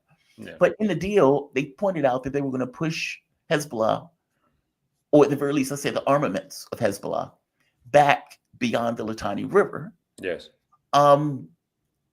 Which I didn't necessarily think Hezbollah would accept either, because that's effectively, in some of the talk, it was talk about disarming Hezbollah. And I didn't think they were going to allow that. Mm-hmm. Also allowing America, who is party to the conflict, by the way, who could have literally been brought up on war crimes charges, to be this kind of intermediary on whether or not Israel gets the right to attack that region is, again, seems to be outrageous to me. Nevertheless, they did sign the deal. And that deal, the ceasefire is in effect, despite the fact that the ceasefire at this point apparently seems to have been violated.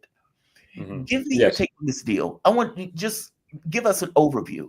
I'm trying to give it in the way I understand it, but my understanding could be off on this. So give me your overview of the deal and the agreement, and why this agreement was agreed to by both parties. Well, first of all, I think we need to highlight that this deal is ratified by the Lebanese government and the Israeli government. Hezbollah is not really part of this deal. They are part. They are part of it incidentally, right? They are part via the role of the parliament speaker of Lebanon, Abi Berri, who has served as an intermediary between Hezbollah, the U.S., Israel, etc. So, what is the deal? Essentially, it's a watered-down version of UN Security Council Resolution 1701, which was passed already in 2006 to end that war. So, as you're saying, right? I think the biggest thing we need to rescue out of everything that's happening, because especially in the fog of war, many things get lost. Israel, when it invades Lebanon on October the 1st, it launches its ground invasion. Remember, they called it a limited ground invasion, right? Remember that. They always said, we're not going to stay there. It's going to be limited, whatever. We want to disarm Hezbollah. Their goals, right? Dismantle Hezbollah, guarantee the safe return of settlers to the north, and disconnect the fronts, right? Separate the fronts. Hamas, isolate Hamas in Gaza. The first two, the second one, the settlers, absolutely not, zero, no achievement there. Dismantling Hezbollah, I would say no either, because up until the last day of the fighting 2 days ago, Hezbollah was launching attacks non-stop towards Israel. Tel Aviv was hit multiple times by Hezbollah attacks during the past 2 months, right? And at some point, the equation for the Israelis needs to be how much longer can we withstand attacks on or de facto capital, right? I know like a handful of countries say Jerusalem is Israel's capital.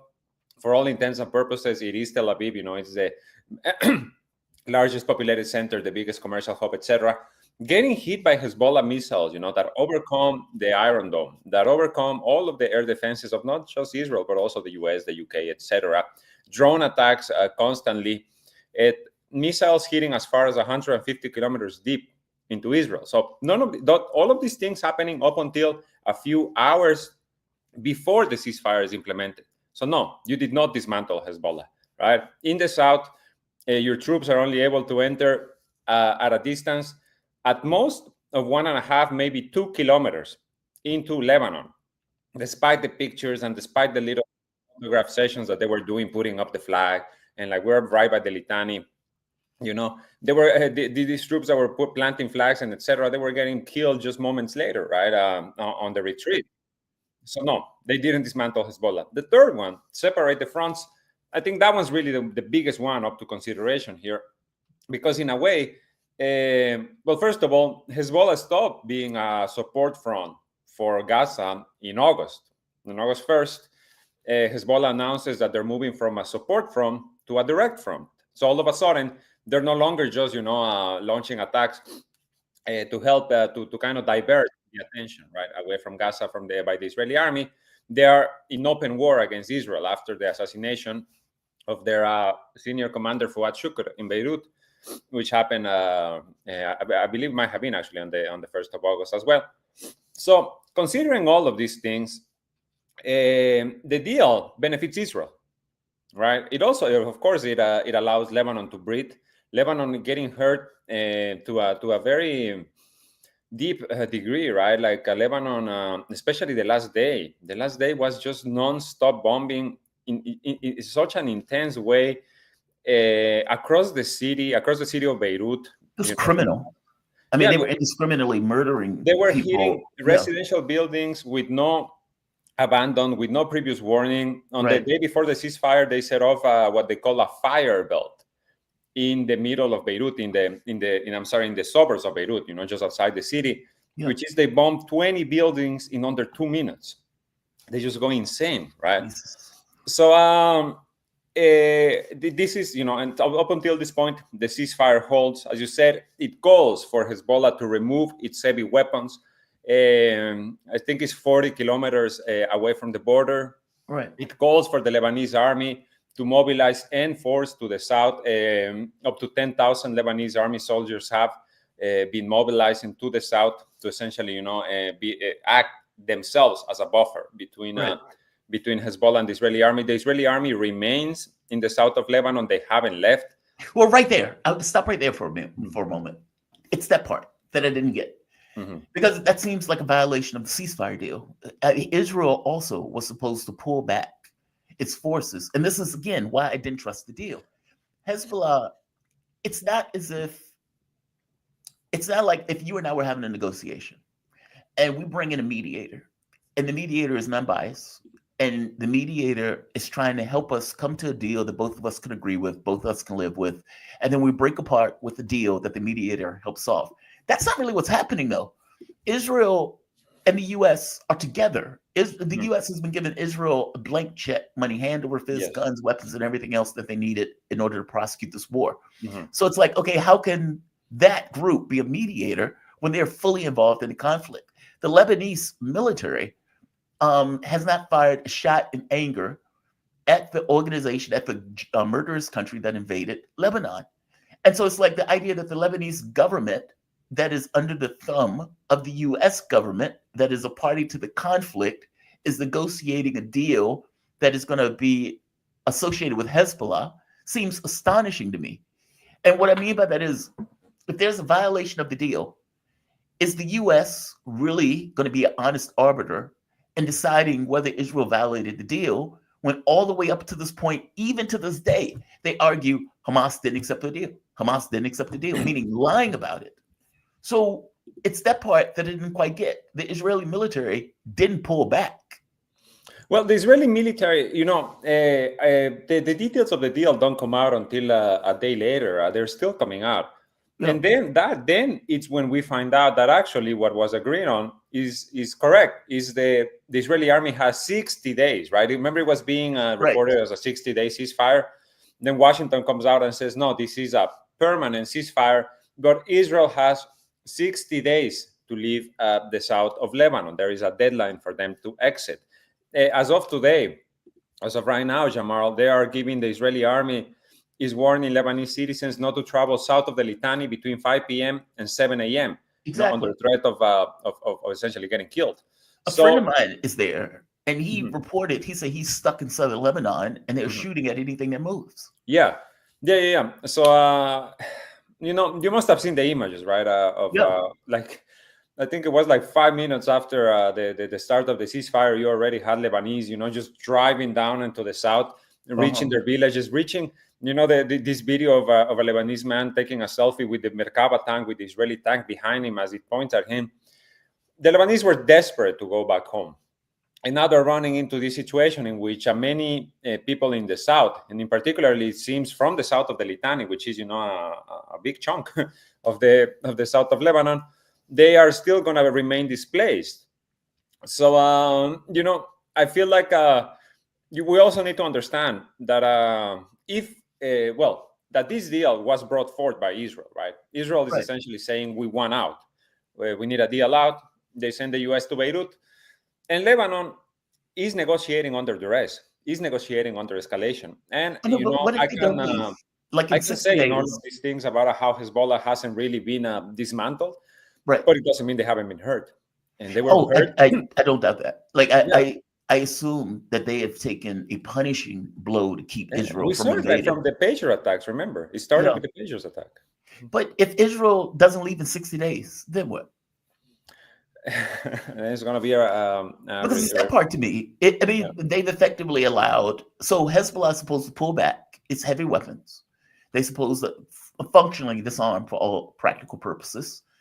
And if Israel says we're not leaving, do they honestly believe the U.S. is going to put pressure on Israel to leave?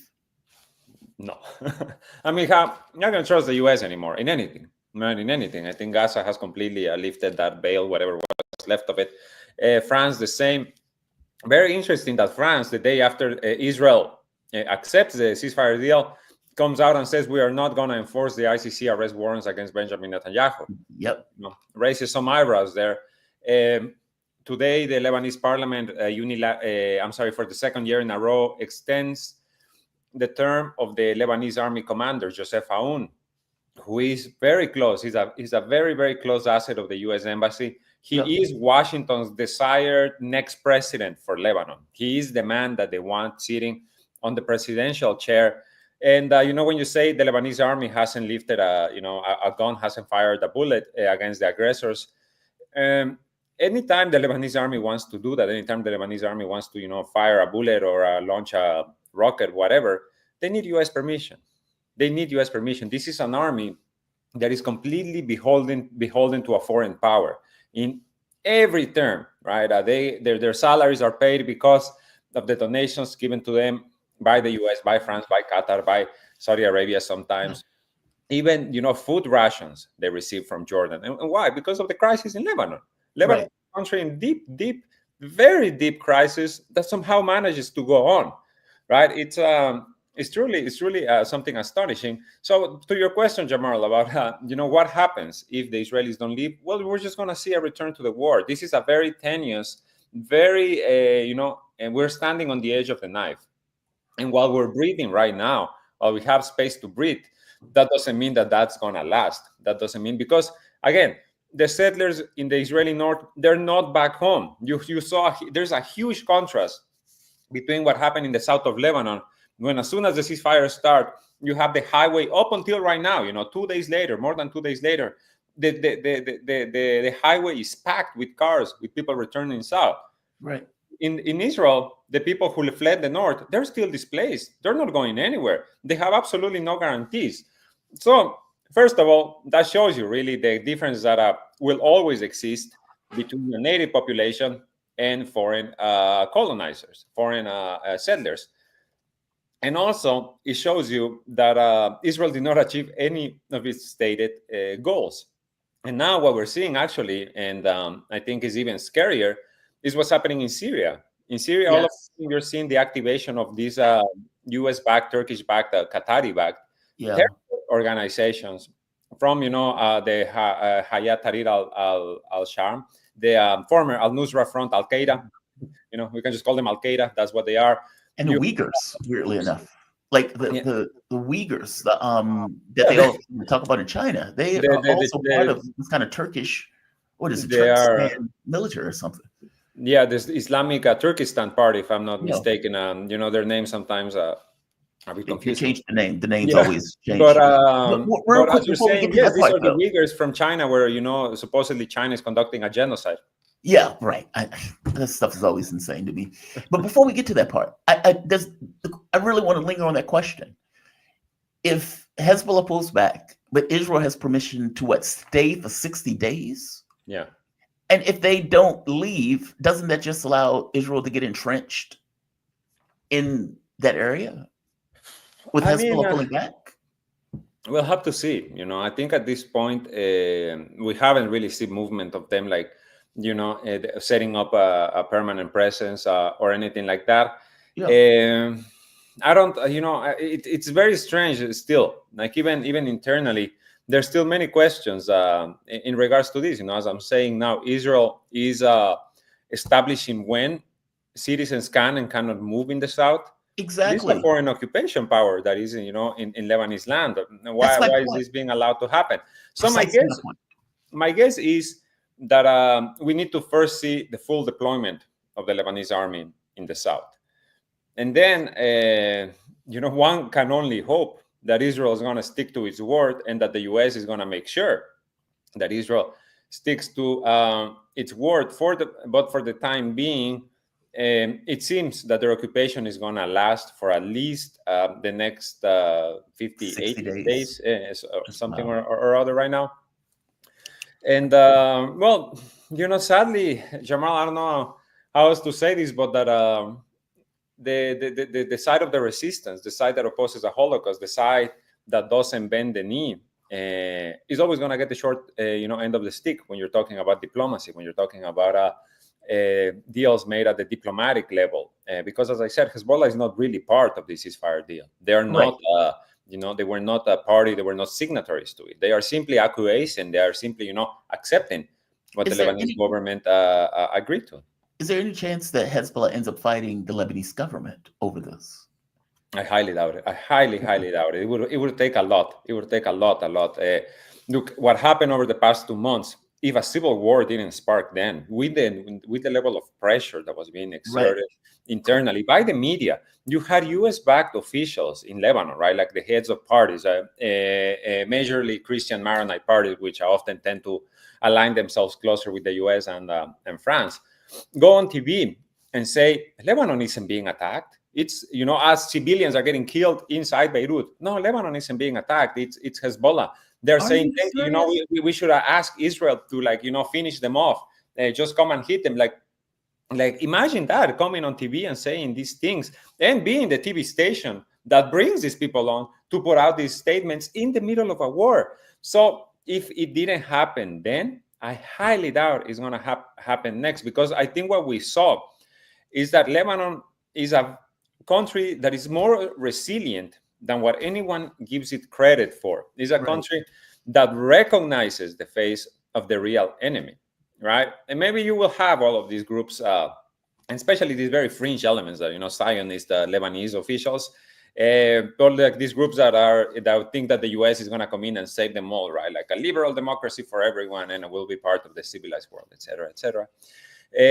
But the majority of the people recognize, right? I think in Lebanon, you are not going to find anyone who says, first of all, I think what's happening in Gaza should continue. Yeah. And second of all, I don't think you're going to find anyone who wants Israeli troops, except, for this tiny fraction of Zionists, they want to say, well, I want Israel to stay in the south because I hate Hezbollah that much that I don't care that they take our land. So Lebanon kind of finds itself back at the beginning of all of this again, right? It's kind of like they've gone back to October 6th with more destruction, with more death, with more pressure. But internally, and now the push is to elect a president, is to finally elect a president. This is, I think, also one of the secret clauses Mhm. of this agreement. You know, alongside the whole France is not gonna enact or arrest Benjamin Netanyahu if he comes to their territory.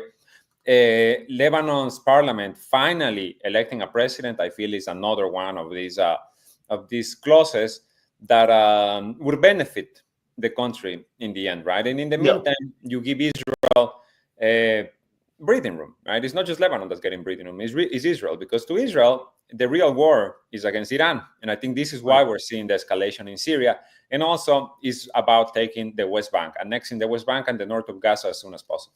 1,000% agreed. And in order to do that, they wanted to decapitate the connection between what's taking place in Lebanon versus what is taking place in Gaza. And they have opened up what they call, people call it a terrifying bombing spree in Gaza. The moment that this deal was signed, basically a day later after this deal was signed, knowing that no missiles are going to be lobbed from Hezbollah into the West, into Israel over this. So they have, on that point, they seem to have accomplished that objective of creating separation between Hezbollah and Gaza, where they can now focus on Gaza and the West Bank as an isolated entity, or for that matter, deal with Iran as an isolated entity. I want to go to Syria for a bit, because you're right. All hell broke loose in Syria. This video, I'm amazed that modern day terrorists go on TV and make promotion videos. I'm fascinated by that. And they were doing it in Ukraine when they were talking about the offensive. They were coming up with these promotion videos for an offensive. And it's like, you are telling people that you're about to attack them. Like, that's the weirdest thing in the world to me. Yeah, I and know. So this video came out where these groups, what is it, HTA, like you said, HTS, Al-Qaeda, Al-Qaeda. Basically Al-Qaeda, right? It's Al-Qaeda. Coming out showing that they were preparing for an attack. What the hell? So what is going on the ground in Syria? From my understanding, West Aleppo is under attack by these groups. And the thought is that they were associated with Turkey, the US. I don't fully, I know that the US was involved in the Syrian war. Like, for example, as I pointed out to the audience before, this document, the moment that the war ended, well, kind of ended, the New York Times finally becomes aware of it the moment that it ends. And they talk about Obama spending billions of dollars to overthrow the Syrian government, getting 500,000 people killed in that civil war. Then you have this letter from Hillary Clinton, or Jake Sullivan to Hillary Clinton. Al-Qaeda is on our side in Syria. Otherwise, things have basically turned out as expected. So when I see these groups in action, oh, by the way, even Israel. There's reporting showing that Israel was also working with these terrorist groups. Yes, 100%. Yeah, 100%. I got a video of Netanyahu in Syria at the hospital. And keep in mind, the U.S. was, at one point, they said the U.S. was the air force of the terrorists, because those terrorists were going to Idlib, and the U.S. was effectively saying, anybody who goes into Idlib, we're going to destroy the world for it. So what is going on now in Syria, and why is it going on now in Syria? Well, as you said, there's heavy battles outside Aleppo. There's heavy bombing, heavy attacks inside Idlib, right, in northwest Syria, where Hayat Tahrir al-Sham, this is HTS, this is the former al-Nusra Front, aka Al-Qaeda, the moderate rebels that the United States has backed for so long in Syria, allied with the Turkish government as well, allied with the Qataris. Remember, the Syrian war is not a civil war. It's a war about pipelines. It's a war that starts because Syria doesn't want to agree to allow Qatar to establish a pipeline. And, all hell breaks loose. Al Jazeera, the news channel, Al Jazeera are one of the main culprits of what's been happening in Syria for the past 14 years, I think at this point, 13, 14 years. Is that because they are owned by the Qataris? Yeah, because it's a monarchy. Right? It's a monarchist organization. Al Jazeera speaks for the Qatari monarchy. Right. And so what's happening now as I said, battles, very heavy battles between HTS, aka Al Qaeda, the Islamic Turkmenistan Party, ITP. These are the Uyghurs, that are they have their biggest base of operation essentially in Idlib in Syria. They have launched heavy attacks against the Syrian Arab Army. There's reports saying that the Syrian Arab Army, the Syrian government has set up ambushes essentially, right? That they're Right. luring these terror groups into Aleppo to eliminate them. We're hearing that as many as 200 of them have already been killed of these organizations, Al Qaeda and their allies, etc. Mhm. There's a very interesting angle to Syria, right? That I think points towards where we are actually headed in all of these wars. And first of all, the attacks come after the Israeli government officials threatened Bashar al-Assad, the president of Syria. Right. And Netanyahu just a few days ago threatened him directly. Before that, the current foreign minister, Gideon Sa'ar, he also says, we can just go into Syria and assassinate Assad. The Israelis have already, been saying the quiet part out loud about Syria, that they want to kind of put a nail in the coffin of Iran being able to move its weapons through Syria, or to have, control of areas of Syria where, several years ago, ISIS is defeated by the help by the Syrian Arab Army working in conjunction with Iran's IRGC, the Right. Russian Air Force, and Hezbollah. Right? They eradicate ISIS. Now we have ISIS coming back to life from the areas around U.S. bases, right, where the U.S. controls territory of Syria. That's where ISIS fighters all of a sudden start popping up and launching attacks. So this has been happening for at least a year now in Syria, the revival of ISIS, and kind of the reconfiguration of these forces that occupy Idlib in the northwest. And what I was getting at, that something very interesting is happening, is that Ukrainian intelligence has been working with HTS and with all of these Al Qaeda fighters to help them carry out these attacks, because the attacks are not just targeted against the Syrian army. They're also being targeted against Russian air bases that have been in Syria for a while now, that have been established in Syria. Now here, very important to highlight, the Russian Air Force, just like the Iranian army, are in Syria at the request of the Syrian government. They are there on their unofficial capacity. Everyone else isn't. The United States is occupying Syria. These terror organizations are also occupying Syria, right? They are, ISIS, of course, shouldn't even exist anymore, but they're there. Yeah. So what you're seeing right now is kind of like the Ukraine war being moved onto Syria. The same actors are being moved down to Syria. Now, what's going to be interesting to see is what is the Kremlin going to do next, because their Air Force is there. And if Ukrainians are helping HTS and all of these Al-Qaeda factions attack them, and now I'm just seeing that apparently there's Ukrainian drones being used from Idlib, from the occupied territory in Idlib, like the Syrian army. This can only lead to escalation. And now you got to go also south, because all of this is concurrent. All of this is happening at the same time.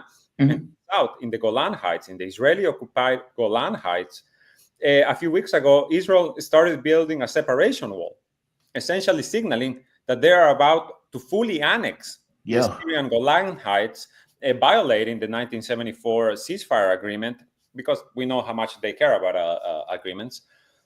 And there's reports that they might be actually thinking about launching a ground invasion into Syria to be at the Golan Heights. This was also reported before the ground invasion into Lebanon. There were reports saying that Israel was going to enter Syria and then kind of make its way into Lebanon through the Bekaa Valley. We saw that that didn't happen. That doesn't mean that it's not going to happen, that plan may also still be on the table. So Syria is very quickly, first of all, the war is being reignited very, very quickly. Palmyra, right? The ancient city of Palmyra, which is just outside Damascus, which at one point was completely run over by ISIS in 2019, 2018, around that time, was again had to be the target of heavy airstrikes to eliminate ISIS, because all of a sudden ISIS just finds its way back to life. and back there. And because again, let's move a bit again, right? Syria is a huge country. Syria is Right. huge, and it's a very strategic land in the northeast of Syria, where the U.S. controls all of the productive land, all of the oil fields, all of the wheat fields. Mhm. And for the past 2 years, the proxies, U.S. proxies in Syria, the Syrian Democratic Forces, these Kurds that are at war with Turkey, because Turkey is right. also involved in all of this. And they start having these issues with the prisons that they run, the ISIS prisons, where they hold tens of thousands of ISIS fighters and their families. These prisons, the U.S. Officials have called them already an ISIS army in waiting. All of a sudden, the SDF begins releasing these ISIS fighters a few months ago. They just begin, like trucking them to the Syrian desert near the Iraqi border and just letting them free, like there you go. Why? Because they also want ISIS to make its way back into Iraq. ISIS is like, the pool in case of emergency, right? For Right. Israel, they need to be a nation to be destabilized. Just pull the lever and release some ISIS fighters. That's what we're seeing right now. So I fully expect, Jamal, that the war in Syria is not gonna de-escalate. It's gonna escalate. You have these Al-Qaeda terror groups, the Uyghur terror organizations in the northwest. You have Israel in the Golan sites in the south. You have ISIS kind of like all over in all of these regions near where the U.S. controls it. You have the U.S. proxies, the SDF themselves, who have been at war for more than a year with Syrian Arab tribes, right? Tribal tribes that exist in the Syrian desert that all of a sudden started working with the Syrian army against the Kurdish occupation. And in the north, you have Turkey. You have Turkey that has been launching attacks against the U.S. proxies, against the Kurds, but that apparently, it seems, that since the escalation in Idlib, with all of these, HTS and all of them, they have gotten a lot of support from Turkey as much as from Qatar. It seems Turkey, especially with Donald Trump coming, right? Donald Trump is a man who has wanted to leave Syria for a while now. Right. It seems Turkey is positioning itself to kind of take over for the U.S. To be like, okay, if the U.S. Army leaves, here we are, a NATO member, a nation that has many scores to settle with not just with the Syrian government, but also with the Kurds who are occupying the northeast. And we will we are willing to just come in and kind of take over. If you want to take out U.S. troops, let's replace them with Turkish troops. That kind of seems to be where it's headed. Yeah. So really, everything is up in the air at this moment, right? And like I hope your listeners were able to follow, because I know it's a lot of names. Yeah, it's a lot of countries that are a lot of involved. different groups, a lot of interest. It's confusing for a reason. It's meant to be confusing. It's meant to not be understood. Well, there's a lot of players involved. I mean, you have Turkey, you have the Kurds, you have the U.S., you have Russia, you have Iran, you have Syria, you have Israel. All of these countries are playing within one specific sandbox. Like this was complicated before. It's gotten even more complicated now. So you believe the Turks are trying to make a play to steal part of Syria for them to basically be able to occupy themselves? I mean, that has been their aim for a while, When I've been working with the Cradle for like 3.5 years at this point, and I remember from when I started, we were already reporting about plans from Turkey to annex the north of Syria, to create like what Israel is doing in the south of Lebanon right now. That's what Turkey wanted to do, like create a 30-kilometer, I forget what the word they used, but it was a buffer zone. And, like essentially take control of it, because for Turkey, these Kurdish groups, the Syrian Democratic Forces, which is made up by the People's Protection Units and the Kurdistan Workers' Party, they're terrorist organizations. I remember the terror attack in Istanbul, right, when they blew up in the souk, in the market. That was one of these Kurdish groups that is allied with the U.S. in Syria. So Turkey has been trying two things, right? Turkey is really the player that tries to have its fingers in all the cakes, right? Everywhere that it can. So at the same time as we're seeing this escalation now with the groups that are supported by Turkey and the war that Turkey is leading against the Kurdish groups, for the past year and a half, maybe, they have also been trying to settle their conflict with Damascus, to normalize relations with Damascus. Turkey has been very eager, very, very eager. They are constantly putting out statements about how they, they're working, they want to meet, Erdogan wants to meet Assad, etc., etc. And this is under Russian sponsorship. Right. This is the Russians kind of trying to bring the two sides to the table.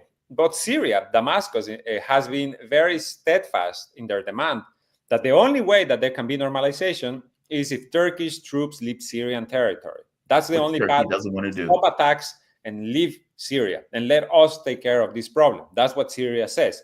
And Turkey, of course, they don't want that. Wait, real quick. Explain something to me. So Turkey, the Kurdish party, YPL, and I forget the other group, the KP, YPG, PKK, YPG, thank SDF. you. Right. Yeah, it's like all these acronyms. All right. So the Kurdish group is working with the United States. That group is working with the U.S. military to effectively steal the oil, steal the wheat, etc. Yes. Turkey considers that group to be a terrorist organization. So despite the fact that they are working with the U.S., Turkey kills that group often and has their own patch of Syria that they themselves are occupying as a launch tax on this group. All right.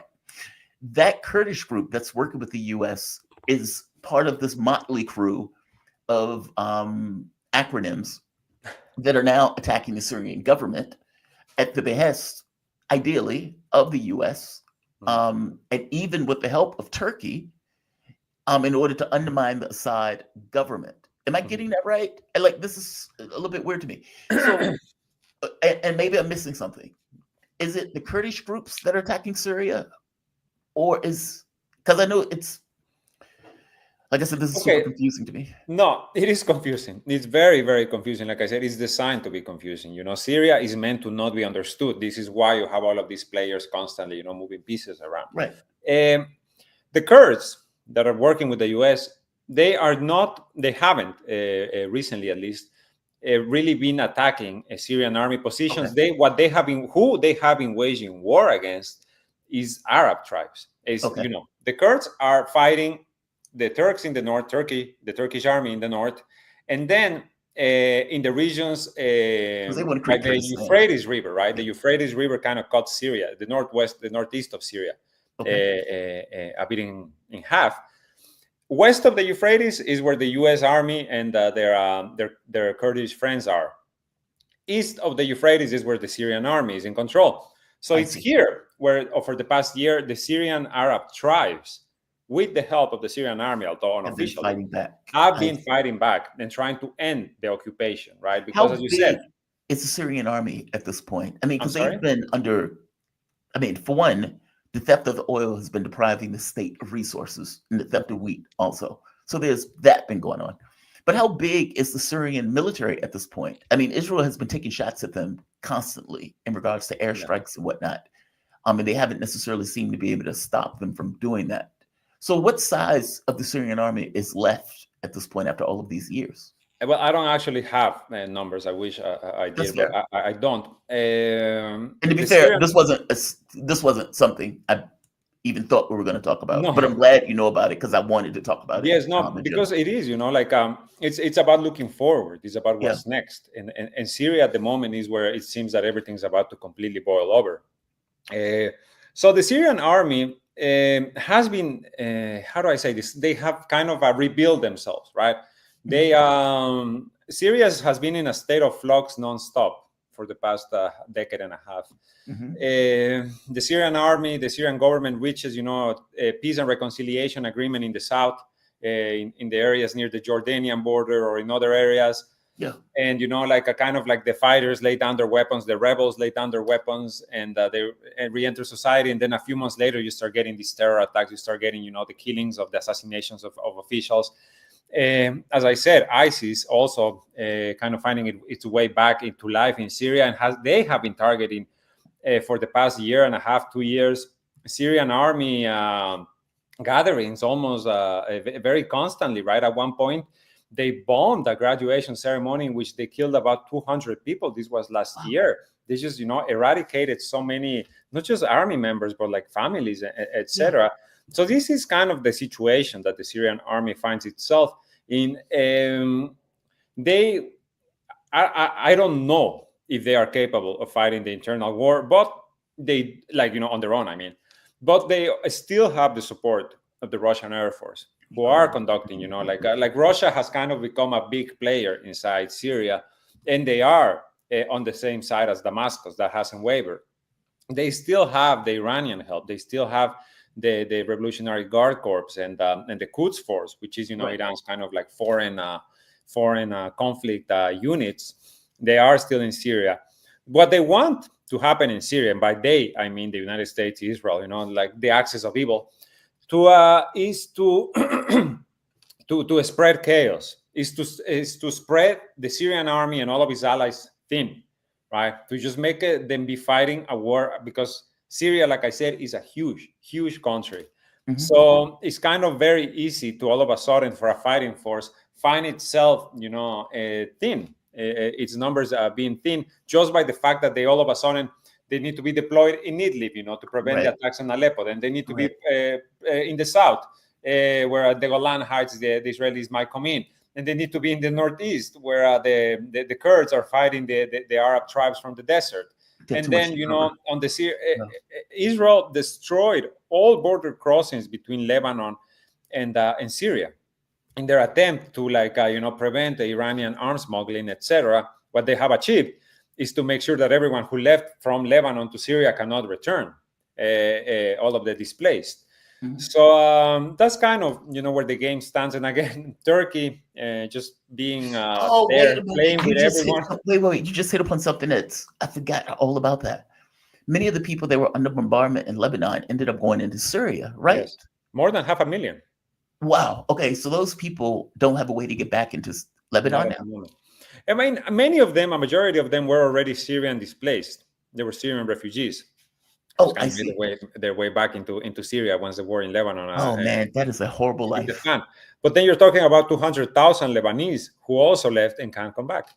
That is a horrible life. I mean, because they're living like they're leaving one war zone to go to another, and Yeah. then have to leave that war zone to go Again, back to the exactly. That To is, what? What is safety anymore? geez, man, this is God, man, this is so It's very unfortunate. heavy. It's very heavy. I mean, because the world doesn't have to be this way. I mean, the idea that we're dumping money into settler colonial states so they can expand, and then And they wage get into war. this kind of black politics of cloak and dagger of putting money into this organization in order to get rid of this group. And it's like people in the very beginning of that stuff just suffer. I mean, like the situation that the people are living in Gaza right now is unimaginable to me. Mhm. And the idea of being under bombardment in Lebanon is, again, unimaginable to me. And yet, this is what people were dealing with for over the course of like a year. 14 Just months now. Mhm. constant, yeah. And that doesn't even get into before October 7th, in regards to the occupation or the open air ghetto that Israel ran just as a norm. Yeah. Like it is hard for me to wrap my head around how It's bad these situations are.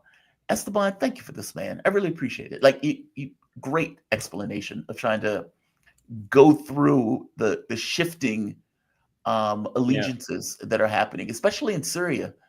Syria One is last complicated. question: Has the Russian military was doing airstrikes in Syria weeks ago? Correct me if Yes. I'm wrong, though. Okay. No, they have for like for a while now been doing joint airstrikes with the Syrian Air Force as well. The Syrian Air Force that uses the Su-34, I think, Yeah. jets, Russian provided, against these against these targets, because this thing that's happening in between Idlib and Aleppo in the northwest, it didn't come out of nowhere. We already knew that there were movements. We already knew, and the Right. Israelis were bombing Aleppo very heavily as well. They were launching attacks close to Russian air bases as well, just as Right. early as 2 months ago. So then you can see kind of, right, like how everything just meshes together, and you see that these rebels that want to liberate Syria in reality are just like a bunch of Al-Qaeda and Uyghur terrorists who all they want is to create a caliphate, and are Mhm. working on the side of Israel because the enemy of my enemy is my friend. Yeah, that's outrageous. I mean, Haaretz even reported that Israel was working with these guys. And I thought I had a video of Netanyahu at the Syrian hospital, which, again, is astonishing when you think about it. Yeah. Like the level to which money is involved in all of this. The way you can just pay fighters. If people are poor and desperate, hey, I have money, let's go to this place and fight for me. When I was in Kenya, I was speaking to this guy and he was telling me, he says, hey, some of my friends fight in the US military. I was like, get out of here. And he says, no, really, seriously. He said, oftentimes they're poor, they're desperate, and you would get a military contingent in the US saying, hey, we'll give you money to go to these war zones to fight for us. And many of the people would do it. They take it up and they go and do it. That's what's happening in Ukraine. All of Yeah. a sudden in Ukraine, you're seeing fighters from Syria, from these same terror organizations. They've been moved to Ukraine. So they're also another link, another nexus. Esteban Carrillo. He is Beirut-based Ecuadorian journalist covering the Middle East, also covering South America also, but definitely covering the Middle East. You've been covering it for a while, especially working with the Cradle. He was previously with Tele Sur English. Esteban, man, thank you for this. Really good rundown. Thank you, Jamal, and see you next time. Bye-bye. You too. Have a good one. All right. Let me get this straight. All right. KJ will be coming up in about 15 minutes. So stay tuned for KJ. There was something else that I wanted to hit on before KJ got here. I know what it was. There is a thought. And it was put forth by Donald Trump's, put forth by me a few days ago, but it was also echoed by Donald Trump's ambassador to Ukraine, Kellogg. Listen to what Kellogg says. Now, I don't know if this is true or not. I would say that people who are hoping, like myself, for a less hostile, insane world, people like me would hope that on some level, Donald Trump does want to bring this conflict to a close. The question, again, is always, how do you do it? Because ultimately, at this point, Russia is not going to trust anything that's coming out of the US. And Putin has red lines. And unless those red lines are honored, there is no deal that's going to be had. It doesn't matter who's the president of the United States.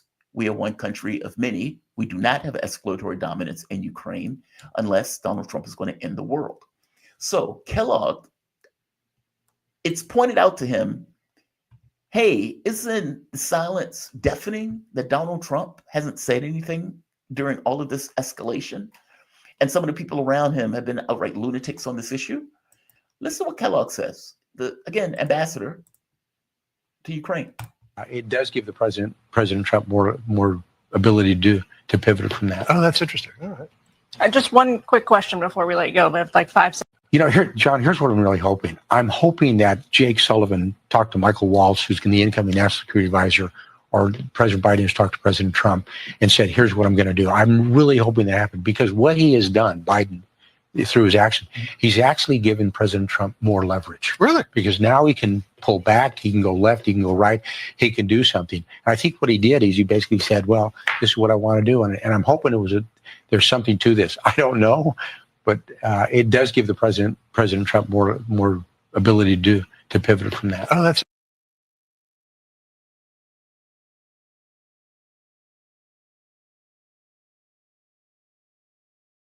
What he's arguing is something I put forward to Mark Frost yesterday.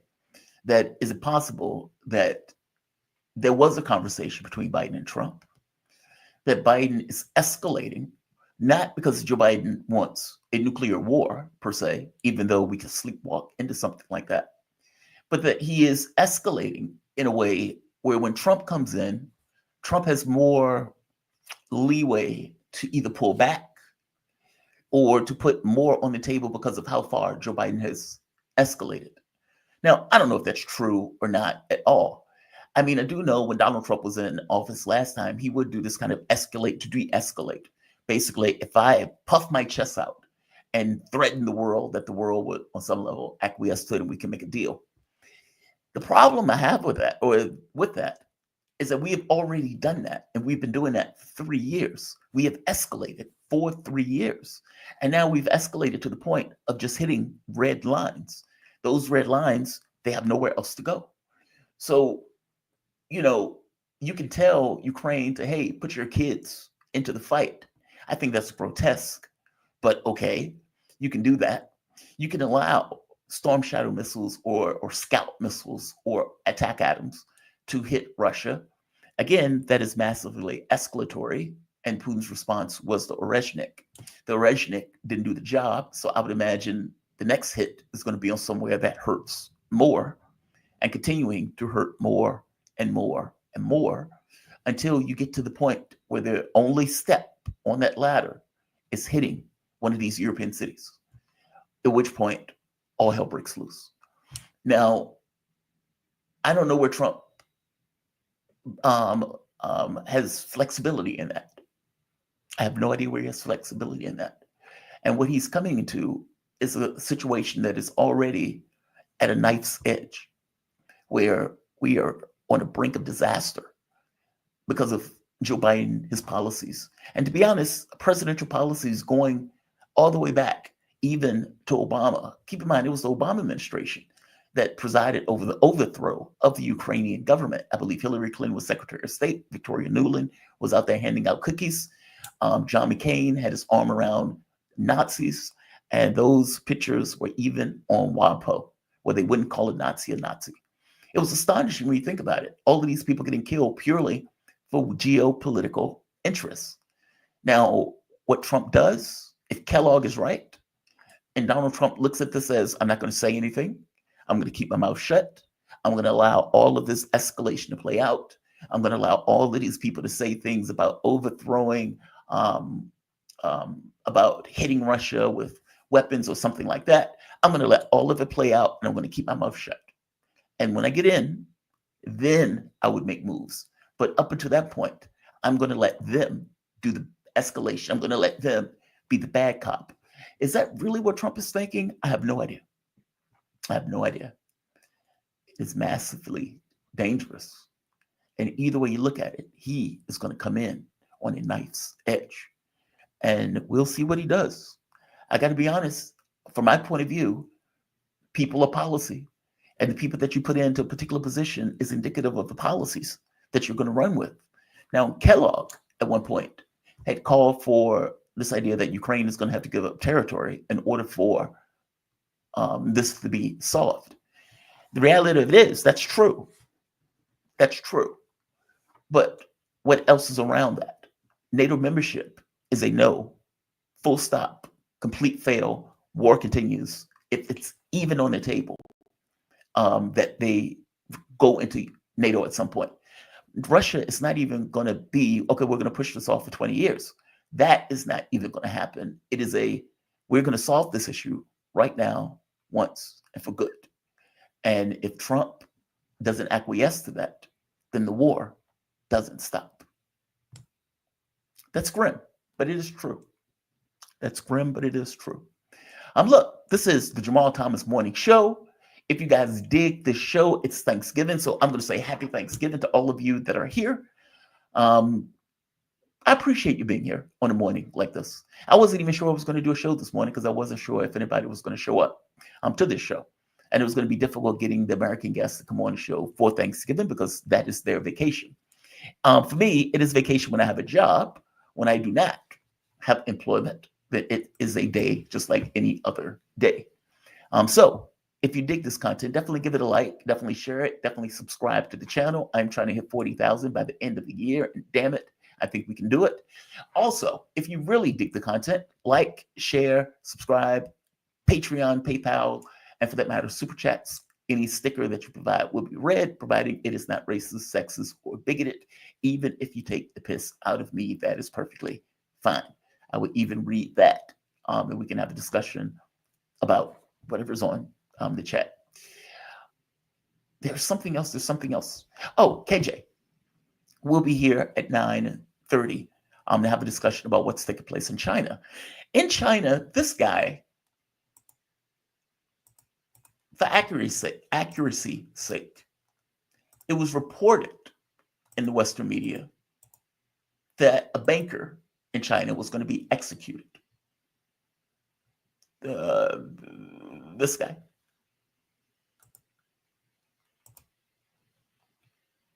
Former Banker of China, Chairman Liu Liang, or Liang, I don't know how to pronounce it, but this is him in court. looking very solemn. And they were saying that he was going to be executed. Okay, well, that's not exactly correct. China has executed business leaders or bankers before, especially when they've done things that are heinous. In his case, he was found to have illegally issued loans and accepted bribes worth around $16.8 million.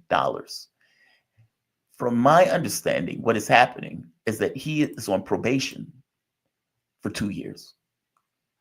That's my understanding of it. Now, KJ can come in and give us a better definition of what's going on, but it says former chairman of the Bank of China received death sentence, right here, death sentence with a 2-year reprieve. If no further crimes are committed during this period, the sentence will be commuted to life in prison. Either way you look at it, in America, that guy will be sitting on the border somewhere. In China, a communist country that uses capitalism kind of as a bull that they ride in order to create wealth and so forth in the country itself, while retaining its communist, its government, if that makes sense. They do not play with that stuff. They are taking no chances. So this guy is going to have a very difficult existence going forward. There's also the issue of tariffs, that Donald Trump is saying he is going to be applying tariffs on Mexico, China, and Canada, effectively going after countries that we would consider ostensibly allies, but also going after China for the imports. Now, the reason is pretty straightforward. China has used technology in order to lower the cost of building stuff. So whether it's cars, that they have a manufacturing plant that seems to be completely automated, these things can be done much cheaper.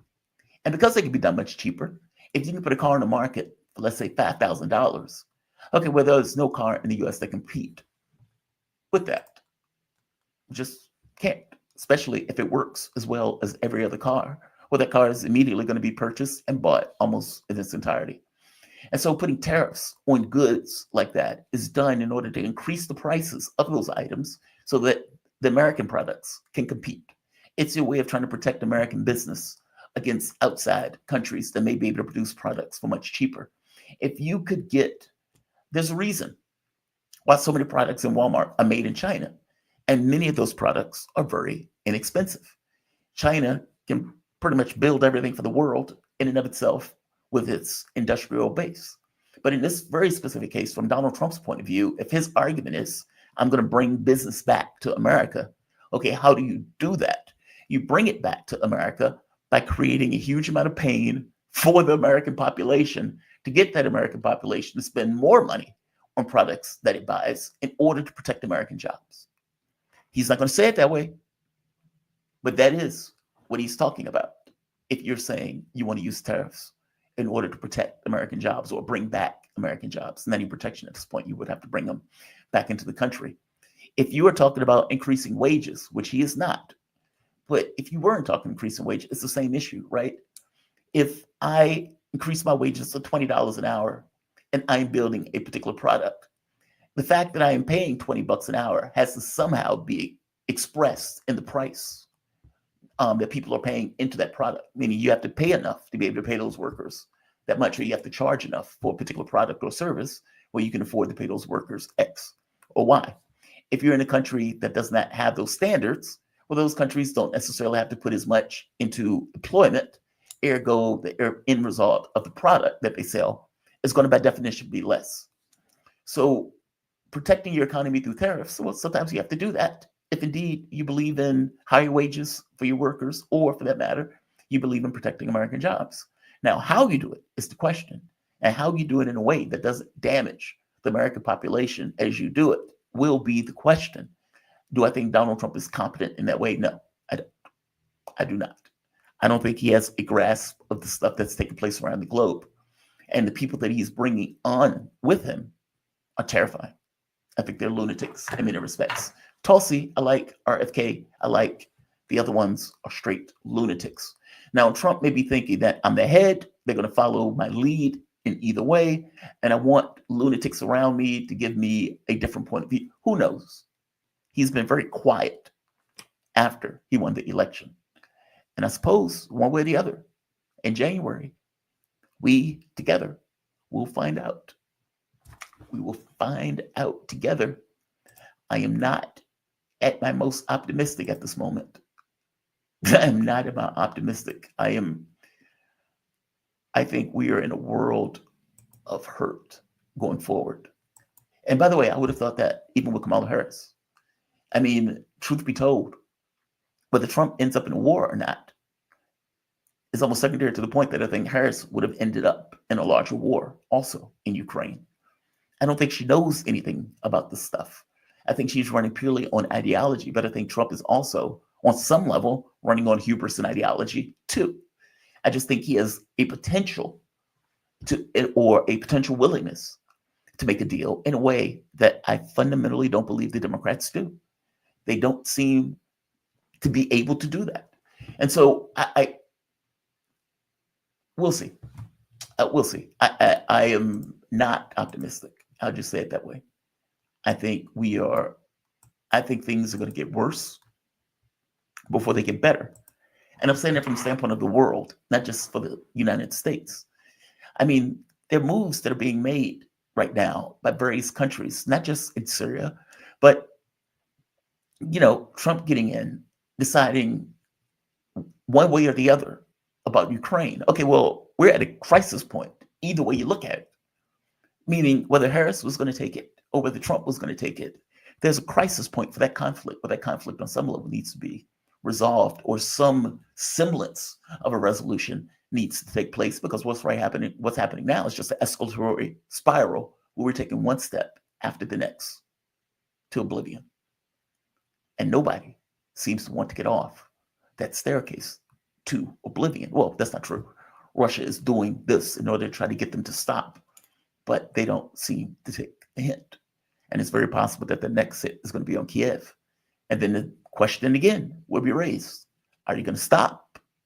Or are you going to continue to hit us with these missiles? And then there will be another escalation.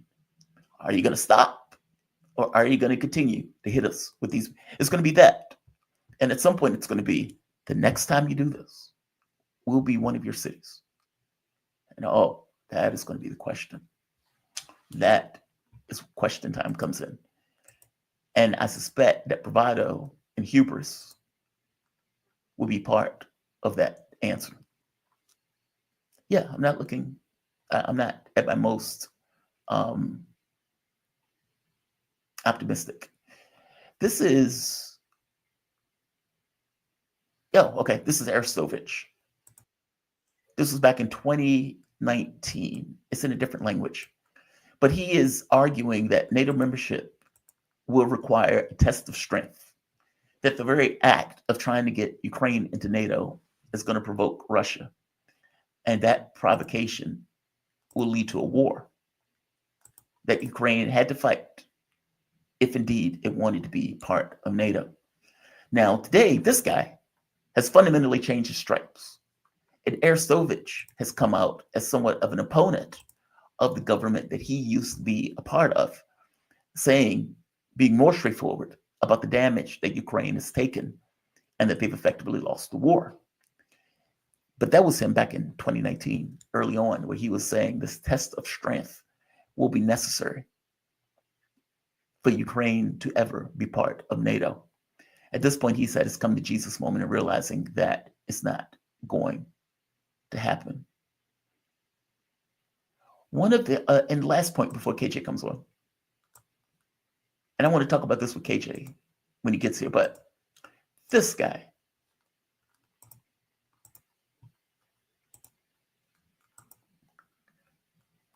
NATO Secretary General Rutte, and listen to what I consider to be this new Cuban Missile Crisis mantra that these guys are espousing. Who's going to get Putin to the negotiating table? Do you plan on doing that? Well, clearly, first of all, we have to make sure that Ukraine is in a position of more strength than they are at the moment, so that a deal can be struck which is favorable. Okay, that's not going to happen. That's not going to happen. I hope you get my point. What he just said is their thinking. They believe Trump is going to come in, Trump is going to sit down and bargain. And so they need to get Ukraine in the best position possible for that bargain. Hence, we need to escalate. And we need to escalate in a way where Ukraine comes out of this stronger than they were and than they are now. This was the argument that had been put forth all the way through, going back for months now, that, well, we can't negotiate now because we're not really in a good negotiating spot. We need to be in a dominant position to negotiate. And it's like, but what if you're not in that dominant position? Then what? You just keep the war going indefinitely until you collapse? You realize if you're moving in a certain direction and you have a momentum moving in that direction, you're going the wrong way. If indeed your objective is to get in a stronger diplomatic position, that doesn't seem to be possible at this point.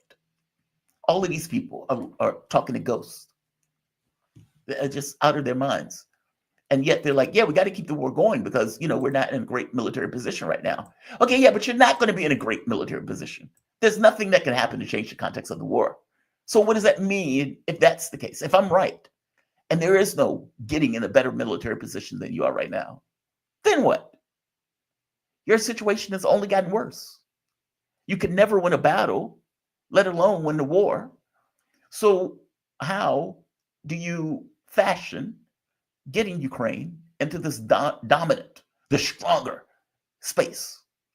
Just outrageous. Like the stuff that they say belies reality. And yet they would come on these news shows and say it, and the newsman would nod his head, and they would just move on. Just outrageous. Who's going to get Putin to the negotiating table? Do you plan on doing that? Well, clearly, first of all, we have to make sure that Ukraine is in a position of more strength than they are at the moment, so that a deal can be struck which is favorable not to the Russians and therefore to China, North Korea, and Iran, because they all will be watching. I mean, take Xi Jinping. He'll be very much interested who comes out on top of this. And if it is the Russians, that will pose a threat long term. So we have to make sure that Ukraine is in a position where they can start these talks. And obviously, then we have to take it step by step, make sure that Putin comes on board. And to your other point, President Trump is right. He was right that we had to spend more on defense on this part of NATO. We have done so in the meantime. We still have to do more. This is what I discussed with him on Friday. But at the same time, we also have to make sure that collectively, we keep Ukraine in the fight and prevent the Russians from getting what they want. Who's going to get Putin to the negotiating table? Do you plan on doing that? Well, clearly, first of all, we have to make sure that Ukraine is in a position of more strength than they are at the moment, so that a deal can be struck which is favorable not to the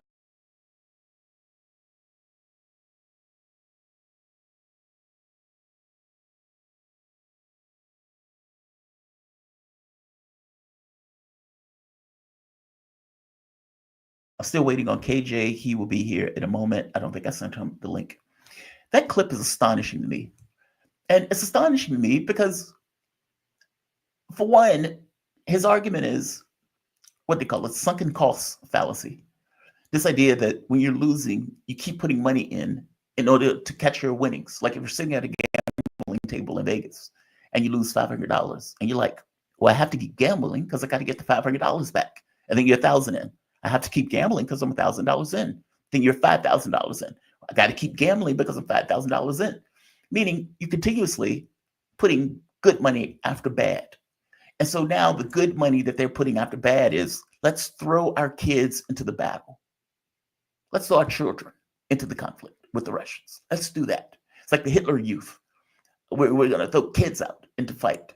And no, they're not children, but from my point of view, at my age, 18 years old, it's definitely a teenager. And from my point of view, a child. And the second one is the Cuban Missile Crisis, domino theory type thing. Kevin, in fact, I want to bring in my guests.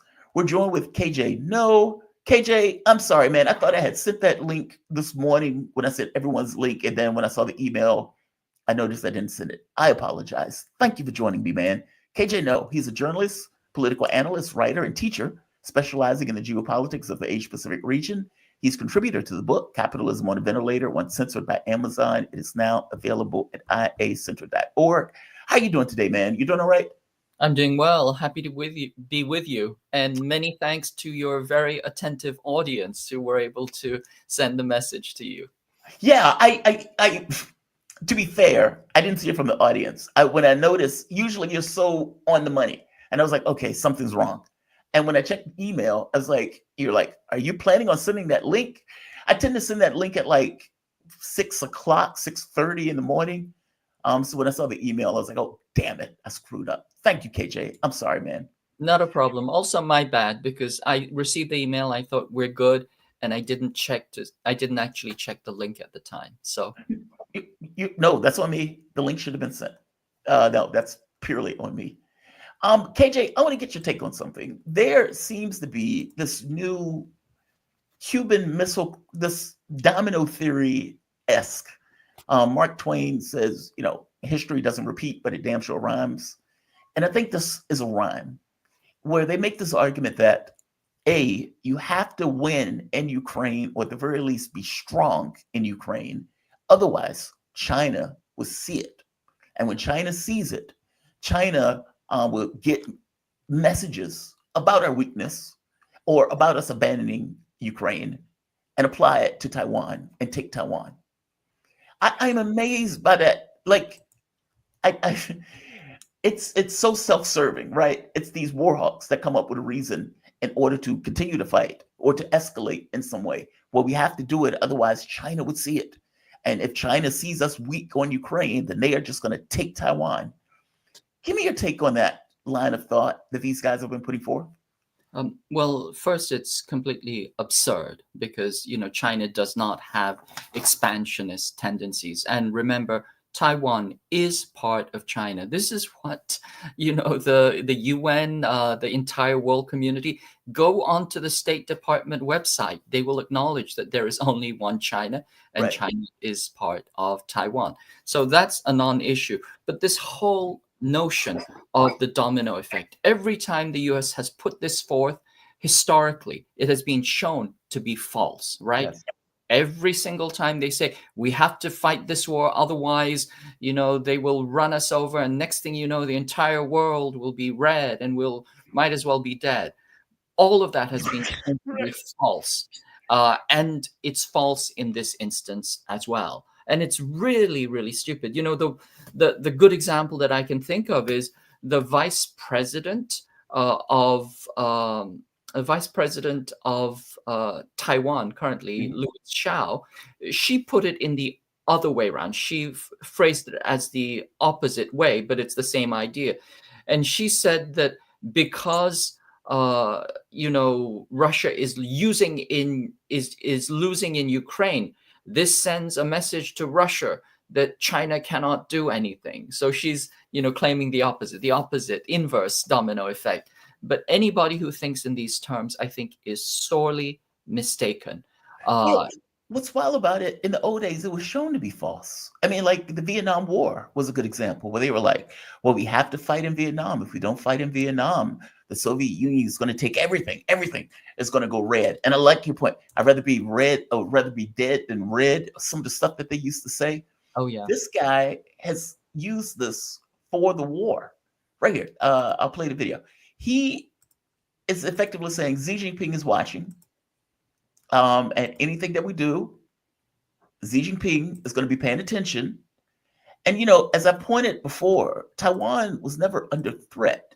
The issue with Taiwan is the separatist stuff when they decided that they're going to be a separatist country, or at the very least what the U.S. is giving them weapons and egging on the separatist elements of the country. I played this clip before you got here. I'm going to play it one more time just so you can hear it for yourself. This is NATO Secretary General Rutte. Who's going to get Putin to the negotiating table? Do you plan on doing that? Well, clearly, first of all, we have to make sure that Ukraine is in a position of more strength than they are at the moment, so that a deal can be struck which is favorable not to the Russians and therefore to China, North Korea, and Iran, because they all will be watching. I mean, take Xi Jinping. He'll be very much interested who comes out on top of this. And if it is the Russians, that will pose a threat long term. So we have to make sure that Ukraine is in a position where they can start these talks. And obviously, then we have to take it step by step, make sure that Putin comes on board. And to your other point, President Trump is right. I'm going to stop right here. This is stupid on steroids. Like, for one, he is making this argument that despite the fact that Ukraine is in no position to change the context of the battlefield. So he's like, well, we got to get Ukraine in a better position. Okay, well, you can't do that. You've tried to do that for the last 3 years. You've given them stuff, even that you said you weren't going to give them. And they have gone through 3 militaries at this point. So you don't seem to have the capability to change the context of the battlefield. So there's that. 2, China, North Korea, and Iran are watching. And Iran, despite the fact, has never invaded anybody. I think they might have had a cross-border attack on Pakistan earlier this year, but whatever. They've never invaded anybody. China is not expansionist. And like you said, Taiwan is part of China, even by our own edicts. I don't know what the hell he's talking about. And yet, he's like, they have expansionist ideas. So if we don't get further involved in Ukraine, if we don't egg Ukraine on, and now at this point trying to draft children into the battle, or teenagers into the battle, we even need to do that. Nobody believes that's going to change anything. But from his mind, you got to do all of this because of China and North Korea. It's just outrageous. I can't believe these are the people that are running NATO. And the fact that NATO is talking about China also is a bit weird. China is not in the North Pacific. It is not. But Jamal, you're absolutely right. I mean, where do they get these characters? I mean, they are so stupid. You can't even believe, that they can, button their own clothes, let alone make public statements. But, let's go back. I mean, fundamentally, if we want to boil it down to its essence, the accusation is a confession, because the Ukraine war was part of an expansionist project of NATO to essentially bring down Russia. And it was this continual encroachment. So that expansionism is clear, but it's on the part of the accuser. The accusation is a confession. And, he talks about until Ukraine is in a position of more strength. Well, what more strength? They've lost the war. Yeah. Here we're just waiting out, the final end game. But it's essentially finished. I mean, Ukraine has lost the flower of its youth. We think at least 500,000 casualties, 50 divisions. You don't come back from that. And unless Mark Rutte is willing to, put on a uniform and fight, or send his children to fight, nothing is going to change. So at this point, cut your losses and start negotiating, and hope that you can cut something out, cut a deal, which is not too humiliating. But instead, as you point out, they're thinking like gamblers who have lost their shirt at the gambling table, and they think that they can, all they need to do is escalate and make one more big bet. Well, the problem is that first, you have nothing left to bet on, and second, you're betting with the lives of a proxy who clearly is sick and tired of being used as cannon fodder for Western imperial hegemony. Yeah, what's wild about that, the majority, Gallup did a poll, and it showed that the majority of Ukrainians want the war to stop for the first time, actually. And you get Starmer, you get people like him, Rutter, effectively saying we need to escalate. We need to keep going. We need to keep pushing. And at this point, it's like you're pushing against the interests of Ukraine, with the White House saying, yeah, I don't care that the majority of Ukrainians want the war to stop. You guys need to send your kids into this conflict now. That is just so cynical. It's so off its meds, crazy. One other point that I want to get to is China. I know China's been against this war. They've maintained good diplomatic relations with Ukraine and, for that matter, Russia, but everybody knows they are they don't want Russia to lose this, because they know they're next if Russia does. Any military conflict, if it indeed comes down to it, where the West continues the attacks, and if it escalates to the point where it's direct conflict between NATO and Russia, would China get involved? You know, that is a really, really good question. And there are different opinions about this, two ways of thinking about it. One way is that China cannot let Russia collapse. They Right. cannot allow Russia to fall because they will be next. And if you understand the original plan, this is the original neocon plan, was China was the original target. And it was the main dish, if you will.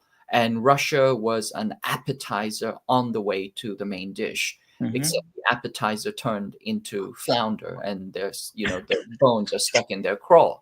But, you know, the idea was that Russia was, you know, a gas station masquerading as a country, right? Uh-huh. They would simply roll over. It was just a minor speed bump, and then they would get to China. There was another group of neocons said, you know, the main dish is China, and we have to focus on the main dish, and Russia can be dessert. Okay. But the Nuland faction, which wanted Russia as an appetizer, Yeah. got their way. And then essentially they got steamrollered in Russia because, I mean, here's the thing, is that it's not simply that Russia has better industrial capacity or that it's a powerful military, but this was actually a comparison of two different war doctrines.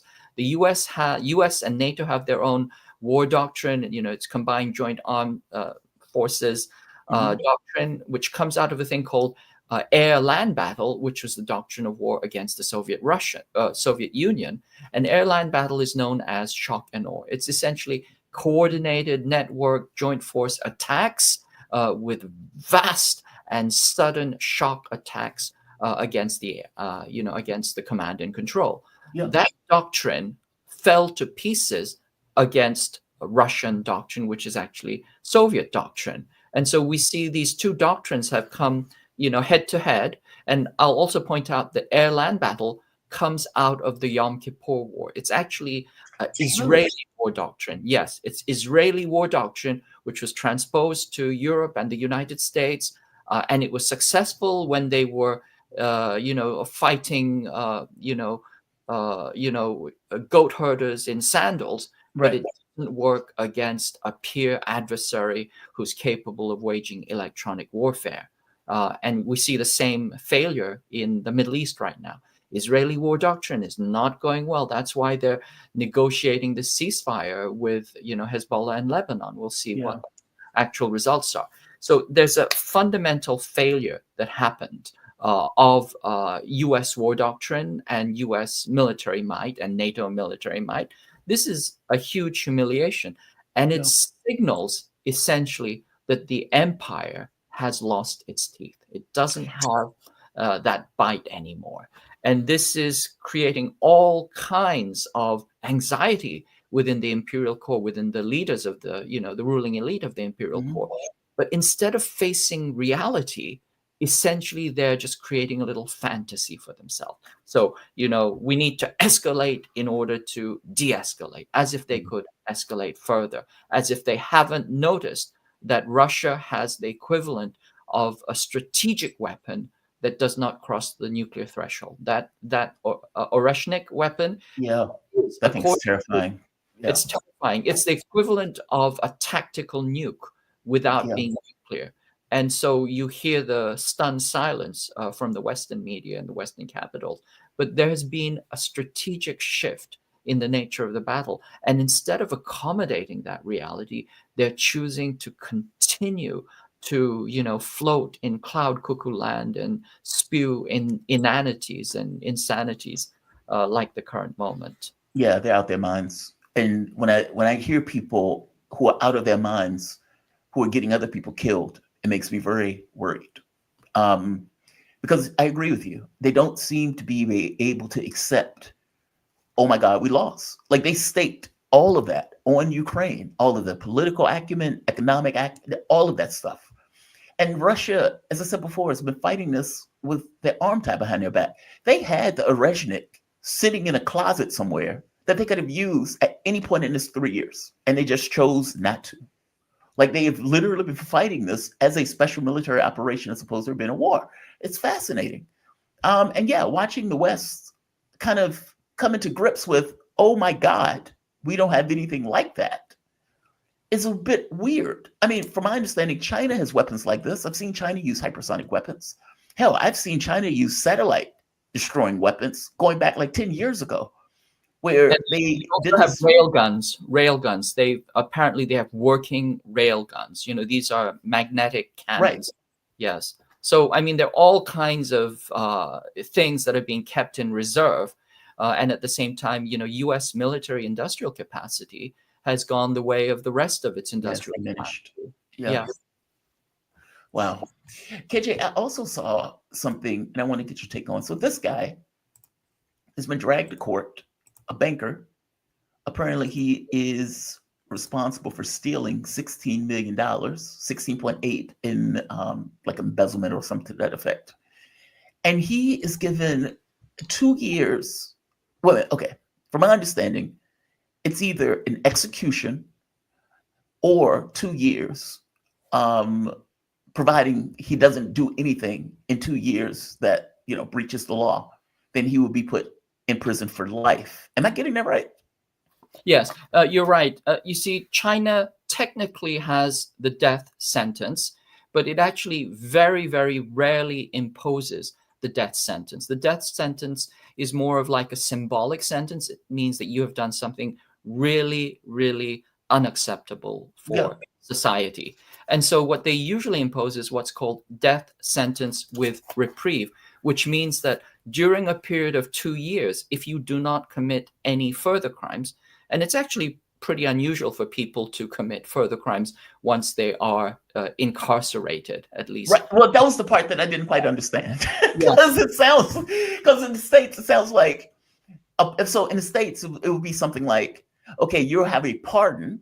And while you're pardoned, you have, let's say, 5 years of, I forget the exact word for it, but basically, as long as you don't commit any more crimes in 5 years, we would wash the sentence away. It would be like you were never captured at all. Yes. This case, he's going to prison for life. And if he doesn't commit any crimes in prison, he will be given a reprieve on that death sentence. It's weird because he's going to prison. I don't know what crimes he's going to be committing in prison like that. Yeah, so it's kind of a symbolic death sentence. It's essentially a suspended death sentence. If you don't commit any further crimes over 2 years, you will get either a life sentence or you could just receive a fixed term sentence, so maybe 10, 15 years. We'll see what the actual mechanics are after 2 years. But this is a pretty standard thing in Chinese jurisprudence. They rarely execute people. I mean, I think the execution rate is 0.00013%. So we execute more people than that. Yeah, we execute way more people than that. Well, we execute more people in certain states. Like, for example, Oklahoma is 10 times the rate of China as a whole. But I think the thing to notice about this sentence is, China used to have a very, very fierce death sentence. For example, you rape somebody, you die. You kill somebody, you are executed. You traffic in drugs, etc. These are all death sentence crimes. And smuggling, a lot of smuggling crimes also involve death sentences. Most of those smuggling crimes are not imposed now. Certainly, political crimes are not subject to death sentences, or very, very rarely. But currently, as I understand it, if you rape a child, you will be put to death. That you can receive death sentence for that. If you plunder the public treasury, that's the kind of corruption that has been accused in this case, then you could potentially receive the death sentence. Death sentence with reprieve, etc. And all of this goes back, to kind of China had a revolution, and during the early years of the revolution, they really did have this revolutionary justice. You are destroying the livelihood and the well-being of the people. You can be severely punished for that. And so, to put this into context, this guy was caught for bribery. He was at the top bank in China, and he was receiving bribes for rendering favors. Now, a few contextual pieces of this. China has the largest banks on the planet. They're capitalized to the tunes of trillions. They're much, much larger than anything the US has. And so they have tremendous responsibility. At the same time, the people at the top who are controlling these banks are actually not paid very much. They're probably paid maybe 1-2 times their lowest paid employee. They're essentially just civil servants making a decent civil servant salary. The salary of the guy who's just most recently been convicted, he was probably making less than a coder in San Francisco. He would not be able Really? to. Okay.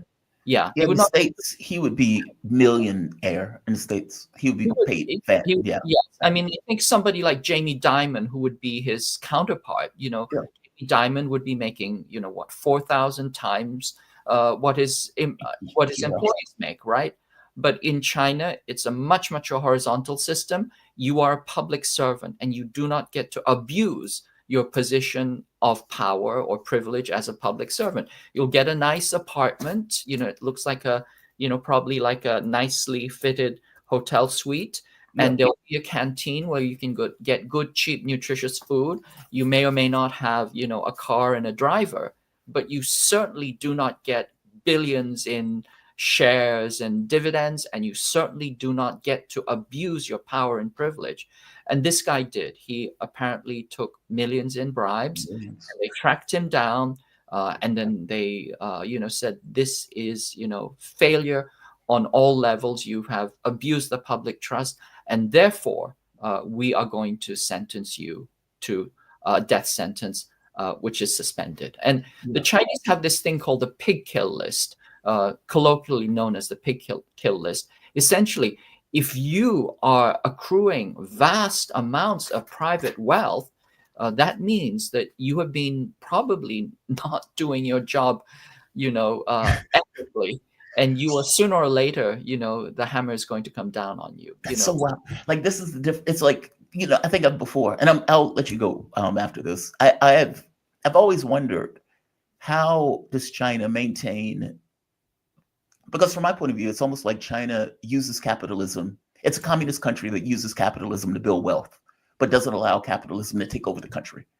So it's not subservient to this kind of capitalist class. It realizes, hey, we can make a godload money with this, but we don't want this to affect our political space. It's almost like they have a barrier between the two in order to prevent that intrusion of capital into changing the society or changing the government to benefit the capital. Whereas in the US, it's not that way. It's the opposite. In the US, you can make God's amount of money, and that money can be dropped into the political space to affect the way politicians act and, create a permutation in regards to the best outcome of policy for the public to what is the best outcome for themselves. And I would argue our political branch, the reason why many of these people are idiots in the first place, why elements of the society get so fantastically rich, even though you have hundreds of thousands of people living on the streets. Like, I would attribute it to that. Like, you have a society that is built around what is in the best interest of the rich, and everything else is trickling down to the poor and the middle class. Whereas China seems to be the opposite. They seem to take a hard line against this idea of enriching yourself at the expense of the public or at the expense of the treasury. And this guy apparently ran afoul of that. I mean, do you agree with that, first and foremost, about China seems to have a line where they use capitalism as a tool to maximize profit without allowing it to affect the kind of communist branch or the political branch of the country itself? I agree with you absolutely. I mean, they call themselves a market socialist state. They use the market in a very controlled manner, but actually most of the large corporations are state controlled. For example, banks, finance is a public utility, just like electricity or water. You do not get one rich oligarch controlling that. And that's foundationally where it differs from the United States, where, as you point out, the US is an oligarchy. It's a plutocracy. Right. The rich have their way, and the rest of us, suffer. We can, suffer what we must, right? Yeah. And so that's why 70% of people in the United States live hand to mouth. If you miss a paycheck, you're going to be out on the street. You live paycheck to paycheck. That's 70% of the people in among us. So all of us, most of us are in that in that situation. But I think the point which I think is really important is China takes corruption really, really seriously. You do not get to corrupt the political process. You do not get to corrupt the political system for your own private benefit. And that applies both to, capitalists, oligarchs. They don't have any sway over the country. I mean, Jack Ma, who tried to, he just got slapped down really fast. In China, if you're a high official, you cannot work or serve inside the city in which you were born, inside the region in which you were, born, grew up in, or went to school. They always send you to a different region. It's, kind of like the way that sometimes with juries, you move the trial to, a different county or a different place. You want independence. Yeah. Because you want that independence. That's true for almost all high officials in China, because they don't want you to even have these kind of informal ties, with your classmates or your friends or your family. They will always send you to a different region so that you are this kind of impartial arbiter of your duties. And they can do that because they have high-speed rail, which makes travel really easy. People just go back and forth on the weekends. Yeah, we don't have high-speed rail. but the key takeaway is that they're working very, very hard to make a system that works for the people and that is accountable to the system. That's why they have 95% popularity, support among the people. And from time to time, they will make a very, very strong statement by severely punishing people who are corrupt or people who have abused the public trust by imposing these types of severe sentences. KJ No. He is a journalist, political analyst, writer, and teacher specializing in geopolitics of the Asia-Pacific region. He's a contributor to the book, Capitalism on a Ventilator, once censored by Amazon. It is now available at iacenter.org. KJ, man, thank you for this. And I'm sorry about the screw up this morning. I will be aware and be more careful when I send that stuff. Thank you for this. I really appreciate it. Thank you. Always a pleasure. All right. We have come to the end of the show. I want all of you to have a fantastic Thanksgiving, or what's left of it. Let's go through the chat. Super sticker, Daniel Drazanovich. Am I getting that right? Drazanovich. That may be right. Let's see. What else do we have? Thank you, Daniel. I really appreciate it. Louise Brooks, super sticker. Thank you, Louise. And I love the kangaroo for the person. Lee Ford, thank you for bringing us the best damn morning show. Jamal Lay, it's the best damn morning show in part because you guys joined me for the morning show. I really appreciate it. Thank you for this. Who else? President Jafar, happy Turkey Day, Jamal. I appreciate your work. Thank you, President Jafar. And no tofurkey for me or any of you. And I hope you guys don't have to deal with the Joyanne Reed and her tofurkey. The well-dressed nerd, Brave. Thank you, Brave. Happy Thanksgiving, JT. Appreciate you doing the show, even though for those of us who need the news fix 24/7, holidays be damned. Yeah, that's kind of what I was thinking. I thought if you build it, they will come. I didn't think everybody would join me, but I thought a few people would join me. I figure some people might not be doing anything in the morning. And I know for myself, I enjoy the radio if I'm on trips and stuff like that, depending upon the show. There's certain shows I like. They used to play on the radio. So thank you, Brave. I appreciate it, man. Well-dressed nerd. Method, thank you, JT. Always a great show. Well, Method, it is not always a great show. There are days that are better than others, but I do appreciate you saying so. I appreciate all of you, actually. Thank you all for joining me. We didn't have the same crowd that we typically would, but it's Thanksgiving, so I don't necessarily have an expectation of it.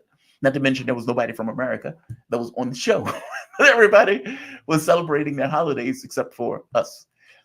I thank all of you. and I really do appreciate it. Tomorrow, I'm going to be doing the show, but I'm going to be leaving immediately after. So tomorrow, you guys may not know, I moved to DC for work.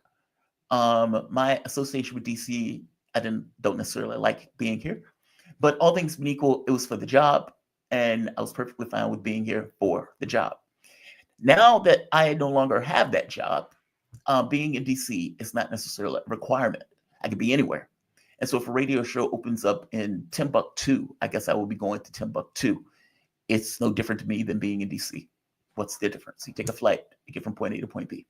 So because of that, I have to be mobile. And by mobile, to not have an apartment that's a fixture. So I will be homeless, saying that strongly, or not. I'm joking in part.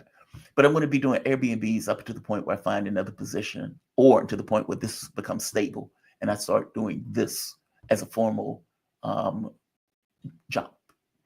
But up until that point, because I don't know where I'm going to end up, I will be floating around at various Airbnbs. Eventually, I'm probably going to go back to Richmond while I wait it out. I'm probably going to be up here for another week or so before I do that. So I don't know what the studio is going to look like when you see me on Monday. And it may not be a studio at all, but I will still be doing videos and I will still be doing the news. So this show is still going to continue regardless of the situation. In fact, even if I get another position, this show is going to continue any way you look at it. I enjoy doing it. And more to the point of enjoying doing it, I like having my own voice for the show. The one thing, if there was any downside to Fault Lines, it was that I didn't run it on my own. Don't get me wrong. Love Manila, love Malik, love the team, no issue on that front at all. All of them were fantastic.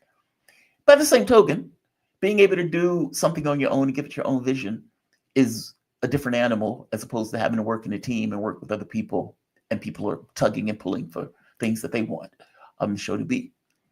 I wanted it to be my own. And so this allows me to do it in the way that I wanted to. Not exactly.